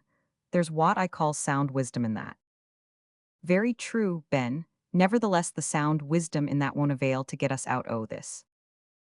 No doubt, but it'll help us to bear this with equanimity while we're here, and set our minds free to think about the best way Mackin our escape. At this Bill made an effort to throw off the desperate humor which had taken possession of him, and he so far succeeded that he was enabled to converse earnestly with his friend. "What are we to do?" asked Bill gloomily. "To see, first of all, what lies outside that there porthole," answered Ben. "Get on my shoulders, Bill, and see if you can reach it." Ben stood against the wall, and his friend climbed on his shoulders, but so high was the window that he could not reach to within a foot of it. They overcame this difficulty, however, by dragging the bench to the wall and standing upon it. "I see nothing," said Bill, "but the sky and the sea, and the prison yard, which appears to me to be 50 or 60 feet below us."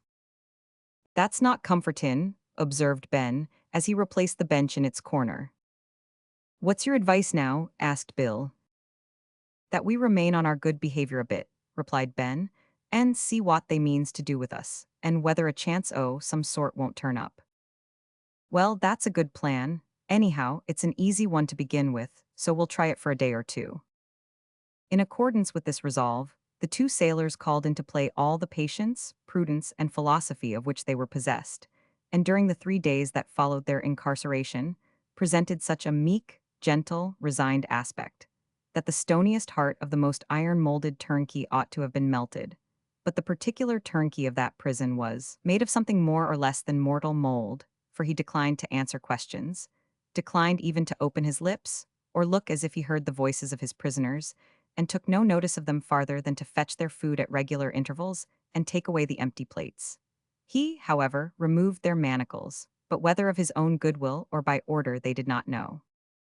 "Now, Ben," said Bill on the evening of the 3rd day, as they sat beside each other twirling their thumbs, "this here sort thing will never do. I mean for to make a dash when the turnkey comes in the mornin'. Will you help me?" "I'm your man," said Ben, "but how do you mean to set about it?" "Well, somewhat in this fashion. Whenever he opens the door, I'll clap my hand on his mouth to stop his pipe, and you'll slip behind him, throw your arms about him, and hold on till I tie a handkerchief over his mouth. Arter that will tie his hands and feet with whatever we can get hold of, his own necktie, mayhap, take the keys from him, and get out the best way we can. But what if we don't know the right turnin's to take, and run straight into the jaws of other turnkeys, P-raps, or find other doors and gates that his bunch keys won't open? Why then we'll just fail, that's all, and if they should scrag us for it, no matter." "It's a bad lookout, but I'll try," said Ben. Next morning this plan was put in execution. When the turnkey entered the cell, Bill seized him and clapped his hand on his mouth. The man struggled powerfully, but Ben held him in a grasp so tight that he was as helpless as an infant. "Keep your mind easy, Mounseer, we won't hurt said Ben, while his comrade was busy gagging him. "Now then, lift him into the corner," whispered Bill. Ben and he carried the turnkey, whom they had tied hand and foot with handkerchiefs and neckties, into the interior of the cell, left him there, locked the door on him, and immediately ran along the passage, turned a corner, and came in sight of an iron grating, on the other side of which sat a man in a dress similar to that of the turnkey they had left behind them. They at once drew back and tried to conceal themselves, but the man had caught sight of them, and gave the alarm. Seeing that their case was desperate, Bill rushed at the grating with all his force and threw himself heavily against it. The whole building appeared to quiver with the shock, but the caged tiger has a better chance of smashing his iron bars than poor Bill Bowles had. Twice he flung his whole weight against the barrier, and the second time Ben helped him, but their efforts were in vain. A moment later, and a party of soldiers marched up to the grating on the outside. At the same time, a noise was heard at the other end of the passage. Turning round, the sailors observed that another gate had been opened, and a party of armed men admitted, who advanced with leveled muskets. Seeing this, Bill burst into a bitter laugh, and flung down the keys with a force that caused the long passage to echo again, as he exclaimed, "It's all up with us, Ben, we may as well give in at once." "That's so," said Ben sadly, as he suffered himself to be handcuffed, after which he and his companion in misfortune were conducted back to their cell. Chapter 9. Bill and Ben set their brains to steep with unconquerable perseverance. In its slow but steady revolution, The wheel of fortune had now apparently brought Bill Bowles and Ben Bolter to the lowest possible point, and the former of these worthies consoled himself with the reflection that, as things could scarcely get worse with them, it was probable they would get better. His friend disputed this point. "It's all very well," said Ben, crossing his legs and clasping his hands over his knees as he swayed himself to and fro, "to talk about having come to the wust, but we've not got to that peant by a long way. Why suppose that instead o' bane here, sound in wind and limb, though somewhat unfortunate in regard to the matter o' liberty? Suppose, I say, that we woes lyin' in hospital with our right legs and mayhap our left arms took off with a round shot." "Oh, if you go for to supposin," said Bill, "you may suppose anything. Why not suppose at once that we was lyin' in hospital with both legs and arms took off by round shot, and both eyes put out with canister, and our heads and trunks carried away by grape shot?" "I didn't suppose that," said Ben quietly, "because that would be the best instead o' the wust state we could come to, seein' that we'd know and care nothin' about it. Howsever, here we are low enough, and havin' made an assault on the turnkey, it's not likely we'll get much favor at the hands of the mountaineers. So it comes to this that we must set our brains to steep, and see if we can't hit upon some dodge or other to escape." "That's what we must do," assented Bill Bowles, knitting his brows and gazing abstractedly at the blank wall opposite. "To get out o' this here stone jug is what I've set my heart on, so the sooner we set about it the better." "Just so," said Ben. "Well then, let's begin. What do you propose fust?" To this Bill replied that he must think over it. Accordingly, he did think over it, and his comrade assisted him, for the space of 3 calendar months without any satisfactory result. But the curious thing about it was that, while these men revolved in their minds every conceivable plan with unflagging eagerness, and were compelled to give up each, after brooding over it for a considerable time, finding that it was unworkable, they were not dispirited, but rather became more intense in their meditations, and ingenious as well as hopeful in their devisings. "If we could only get hold of a file to cut a bar the winder with, and a rope to let ourselves down with, I think we could manage to get over the walls somehow. If we was to tear our jackets, trousers, vests, and shirts into strips, and make a rope of 'em, it might be long enough," suggested Bill. "That's so, boy, but as we would be stark naked before we got it finished, I fear the turnkey would suspect there was something wrong somehow." Ben Bolter sighed deeply as he spoke, because at that moment, a ray of sunshine shot through the little window, and brought the free fresh air and the broad blue sea vividly to his remembrance. For the first time he experienced a deep sinking of the heart, and he looked at his comrade with an expression of something like despair.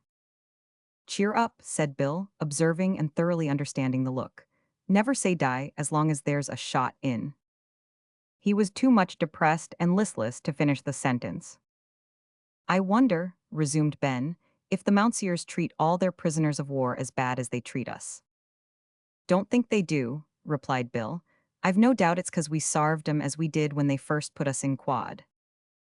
"Oh, if they would only give us summat to do," exclaimed Ben with sudden vehemence. It seemed as if the poor fellow's prayer were directly answered, for at that moment the door opened, and the governor, or some other official of the prison, entered the cell. "You must vork," he said, going up to Bill. "We'll be only too glad to work, your honor, if you'll give us work to do." "Ver goods fat can you vork?" "We can turn handy to a most anything, your honor," said Ben eagerly. It turned out, however, after a considerable amount of talk, that, beyond steering a ship, reefing topsails, splicing ropes, tying every species of complex knot, and other nautical matters, the two seamen could not claim to be professionally acquainted with any sort of handicraft. Somewhat discomfited, Ben at last said with a perplexed air, "Well, your honor, we'll try anything you choose to put us at. I had a brother once who was a sort of tinker to trade, and great at mendin', pots, pans, old umbrellas, and the like. I was used to help him when a boy. P-raps, if your honor now has got a old umbrella as wants refittin', I might try my hand on that." The governor smiled. "Vel, I do tink I have von old Amarilla, you sall try for to mend him." Next day saw Bill and Ben surrounded by tools, scraps of wood and whalebone, bits of brass and tin, etc., busy as bees, and as happy as any two children who have invented a new game. Ben mended the umbrella admirably. At the same time, Bill fashioned and carved 2 or 3 paper knives of wood with great neatness. But when it was discovered that they could sew sailcloth expeditiously and well, a quantity of that material was given to them, and they were ordered to make sacks. They set to work accordingly, and made sack after sack, until they grew so wearied of the monotonous work that Ben said it made him wish to sit down in sackcloth and ashes. Whereupon Bill remarked that if the Mountseers would only give them the sack altogether, it would be very much to their credit. Soon the imprisoned mariners began again to plot and plan their escape. Of course they thought of making ropes of the sailcloth and twine with which they wrought, but as the turnkey took the material away every night and brought it back every morning, they gave up this idea, as they had given up many other ideas before. At last, one afternoon, Bill looked up from his work, hit his thigh a slap which produced a pistol-shot crack that echoed up into the high ceiling of the cell, as he exclaimed, "I've got it." "I hope you'll give us a bit of it then," said Ben, "if it's worth havin'." "I'll give you the benefit of it, anyhow," said Bill, throwing down his tools and eagerly beginning to expound the new plan which had struck him and caused him to strike his thigh. It was to this effect: that they should beg the turnkey to let them have another old umbrella to work at by way of recreation, as the sack-making was rather monotonous. That, if they should be successful in prevailing on him to grant their request, they should work at the umbrella very slowly, so as to give them time to carry out their plan, which was to form a sort of parachute by adding sailcloth round the margin of the umbrella so as to extend it to twice its circumference. After it should be finished, they were to seize a fitting opportunity, cut the bars of their window, and, with the machine, leap down into the yard below. "What?" exclaimed Ben, "jump together." "Aye, why not, Ben? Sink or swim together, boy." "Very true, but I've got my doubts about flyin' together. Better do it one at a time, and send the umbrella up by means of a piece of twine." "Well, we might do it in that way," said Bill, "but what do you think o' the plan?" "Fuss rate," said Ben, "we'll try it at once." In accordance with this resolution, Ben made his petition that night, very humbly, to the turnkey, who at first turned a deaf ear to him, but was finally prevailed on to fetch them one of his own umbrellas to be repaired. It happened to be a very large one of the good old stout and bulgy make, and in this respect was the better suited to their purpose. All the tools necessary for the work of repair were supplied except a file. This, however, was brought to them, when Ben pointed out, with much earnestness, that if he had such an implement he could clean up and beautify the ivory handle to such an extent that its owner would not recognize it. This device of improving the ivory handle turned out to be a happy hit, for it enabled Ben to keep the umbrella much longer by him than would otherwise have been possible, for the purpose of covering it with elaborate and really beautiful carving, the progress of which was watched by the turnkey with much interest from day to day. Having gained their end, the sailors wrought with indefatigable zeal and resolutely overcame the difficulties that met them from time to time. Each day they dragged the bench under the window. Ben got upon it, and Bill climbed on his shoulders, by which means he could just reach the iron grating of the window, and there, for half an hour at a time, he cautiously used the file.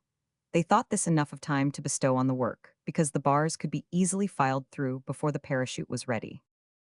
In the preparation of the umbrella, the first difficulty that met them was how they were to conceal their private work, when the turnkey came in the evenings to take away their materials for sack making. After some examination, they discovered a plank in the floor, in the corner where they were wont to sleep, which was loose and easily forced up with one of Bill's unfinished paper knives, which he made very strong for this special purpose. Beneath there was sufficient room to stow away the cloth with which they fashioned the additional breadth to the umbrella. To have cabbaged at one time all the sailcloth that was required would have risked discovery. They therefore appropriated small scraps each day, and sewed these neatly together until they had enough. Soon they had a ring of canvas formed, into the center of which the umbrella fitted exactly, and this ring was so cut and sewn in gores that it formed a continuation of the umbrella, which was thus made to spread out and cover a space of about 9 or 10 feet in diameter. All round the extremity or margin of the ring, cords of twisted twine were fixed, at intervals of about 6 inches. There were about 60 of these cords or stays, all of which met and were fastened at the end of the handle. A stout line, made of 4-ply twine, was fastened at the top of the umbrella, and passing through a small hole in it was tied round the whalebones inside, and twisted down the stick to the handle, to which it was firmly secured. By this means the whole machine was, as it were, bound together. All these additionals and fixings had, however, to be so constructed that they could be removed or affixed with some rapidity, for there was always before the sailors the chance that the turnkey might look in to observe how their work was progressing.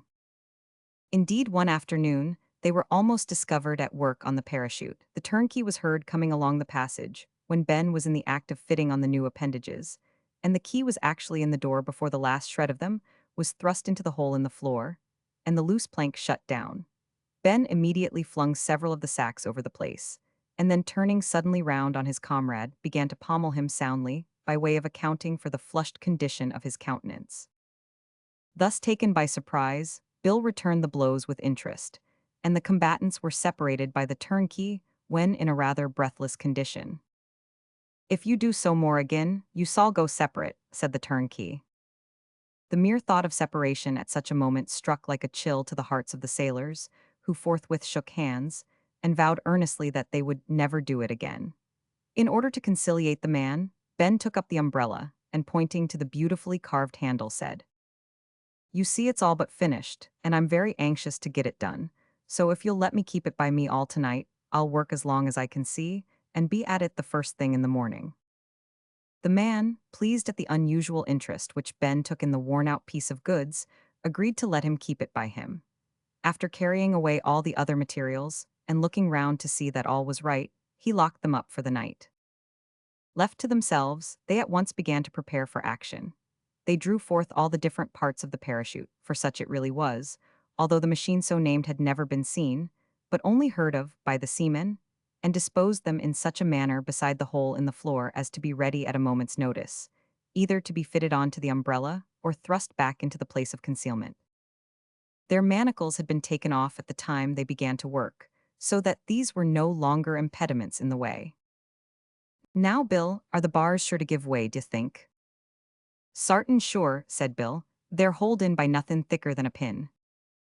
"Very good then, let's go to work. In an hour or so it will be dark enough to try our flyin' machine, and then goodbye to France or to the world.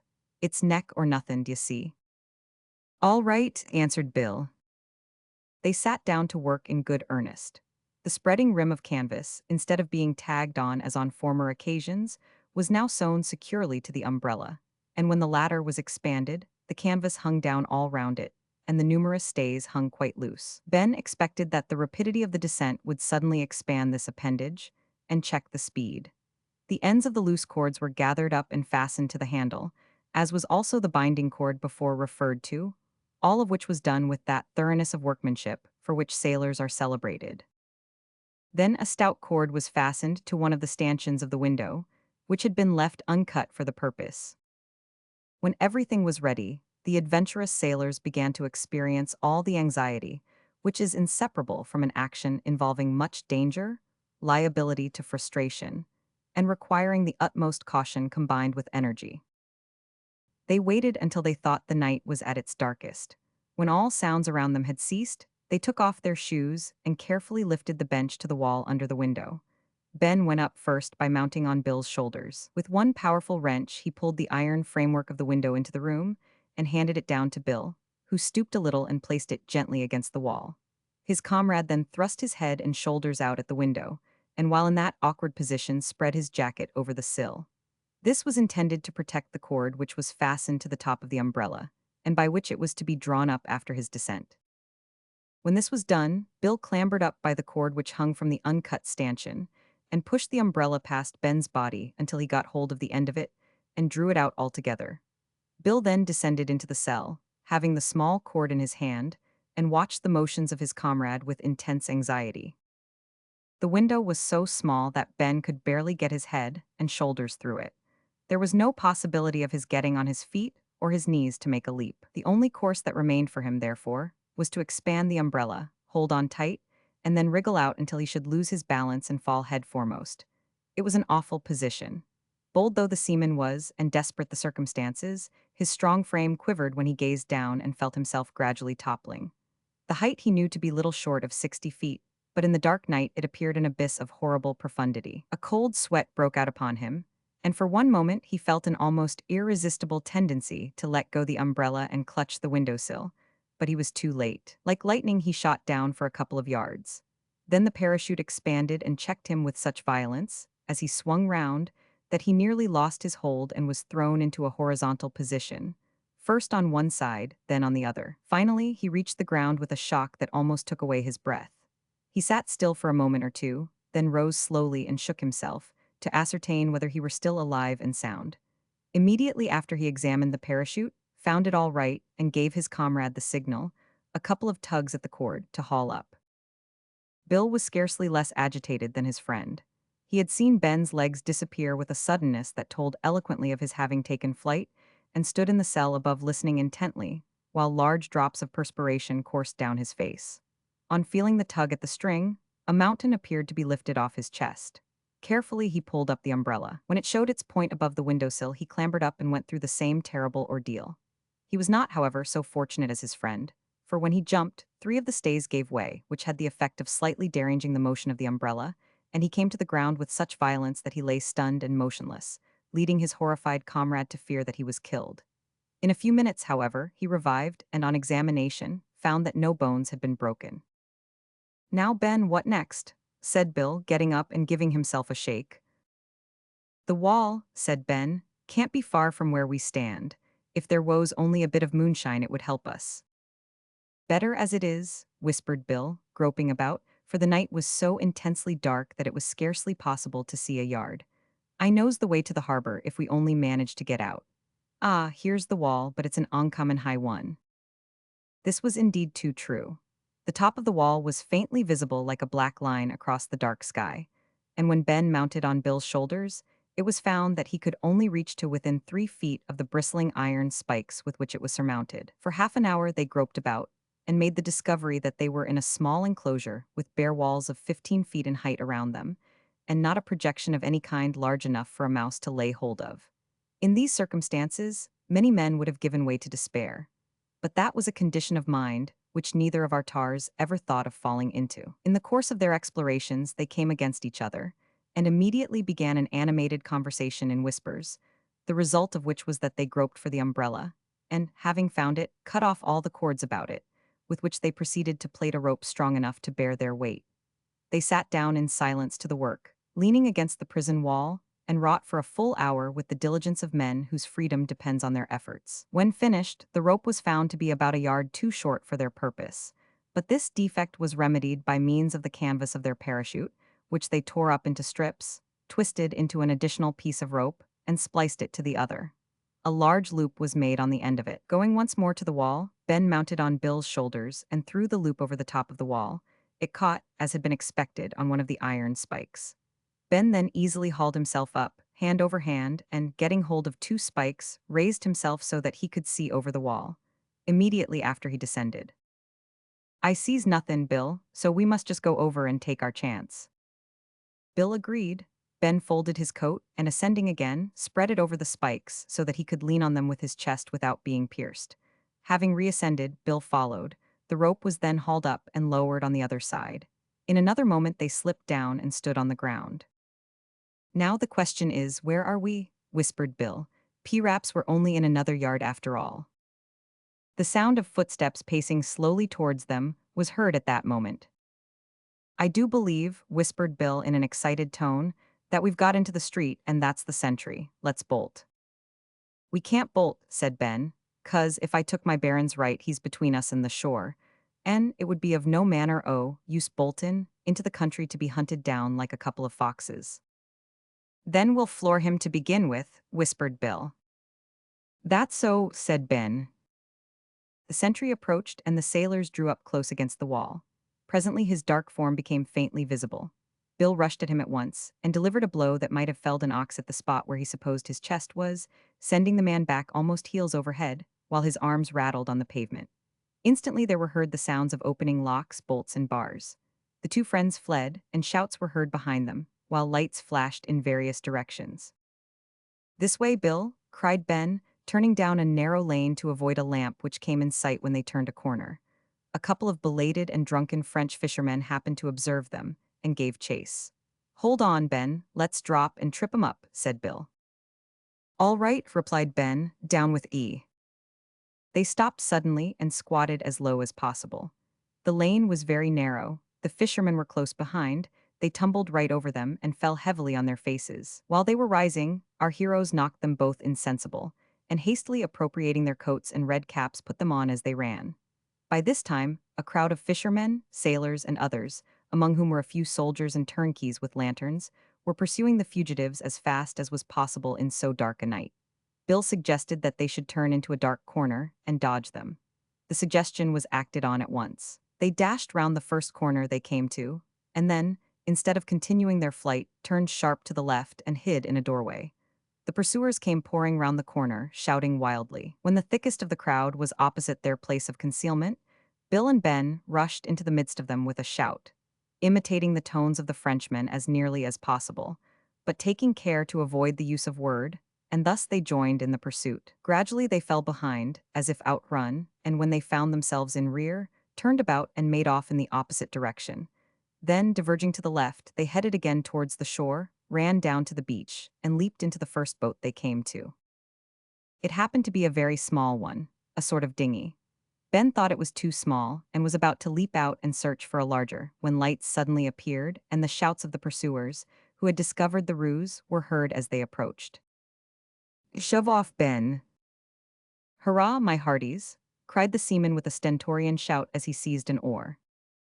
Next moment the little boat was flying over the smooth water of the port, the silence of which was now broken by exclamations and cries from the shipping in reply to those from the shore, while the splashing of oars were heard in all directions as men leaped into boats and rowed about at random. Darkness favored the Englishmen, but it also proved the cause of their being very nearly recaptured, for they were within 2 yards of the battery at the mouth of the harbor before they observed it and swerved aside just in time to avoid a collision. But they had been seen, and a random discharge of musketry followed. This was succeeded by the sudden blaze of a blue light, which revealed the whole port swarming with boats and armed men, a sight which acted so powerfully on the warlike spirits of the sailors that they started up simultaneously, flung their red caps into the air, and gave vent to a hearty British cheer, which Ben Bolter followed up as they resumed the oars with Old England forever. Farewell, Mounseers. The blue light went out and left everything in darkness thicker than ever, but not before a rapid, though ineffective discharge of musketry had been made from the battery. Another blue light, however, showed that the fugitives were getting rapidly out to sea beyond the range of musketry, and that boats were leaving the port in chase. Before the light expired, a cloud of smoke burst from the battery, and the roar of a heavy gun rushed over the sea. An instant later, and the water was torn up by grapeshot all round the little boat, but not a ball touched them save one, which struck Bill Bowles on the left hand and cut off his thumb. "I think there's a mast and sail in the bottom of the boat, and here comes a breeze," said Ben. "Give me your oar and try to hoist it, Bill." Without mentioning his wound, our hero did as he was bid, and not until the boat was leaping over the ruffled sea did he condescend to bind up the wounded hand with his necktie. Soon, they were beyond the range of blue lights and artillery. "Have 'ee any notion what course we're steerin'?" inquired Bill. "None whatsomediver," answered Ben. Soon after that, however, the sky cleared a little, and Bill got sight of part of the constellation of the Great Bear. Although the pole star was not visible, he guessed pretty nearly its position, and thus ascertained that the breeze came from the southwest. Trimming the lugsail accordingly, the tars turned the prow of the little craft to the northward, and steered for the shores of Old England. About a year after this stirring incident, a remarkably noisy party was assembled at tea in the prim little parlor of Mrs. Blyth's cottage in Fairway. Besides the meek old soul herself, there were present on that occasion our old friends Ben Bolter and Tom Riggles, the latter of whom flourished a wooden stump instead of a right leg, and wore the garb of a Greenwich pensioner. His change of circumstances did not appear to have decreased his love for tobacco. Ben had obtained leave of absence from his ship for a day or two, and, after having delighted the heart of his old mother by a visit, had called at the cottage to pay his respects to his old messmate, little thinking that he would find Tom Riggles there before him. Miss Bessie Blunt was also present, and it was plain, from the expression of her speaking countenance, that she had not forgiven Ben, but tolerated him under protest. Our hero and sweet Nellie Blyth were not of the party, however, because they happened just then to prefer a quiet chat in the summer house in the back garden. We will not presume to detail much of the conversation that passed between them. One or two of the concluding sentences must suffice. "Yes, Bill," said Nellie, in reply to something that her companion had whispered in her ear, "you know well enough that I am glad tomorrow is our wedding day." I have told you so already, 50 times at least. Only thrice, Nell, if so often, said Bill. Well, that was the luckiest shot the Frenchman ever fired at me. For if I hadn't had my thumb took off, I couldn't have left the sarvice, d'ye see? And that would have delayed my marriage with you, Nell. But now, as the old song says, "'Tis no more I'll roam. Away from home. Across the stormy sea. I'll anchor here. My Nelly dear. And live for love and thee."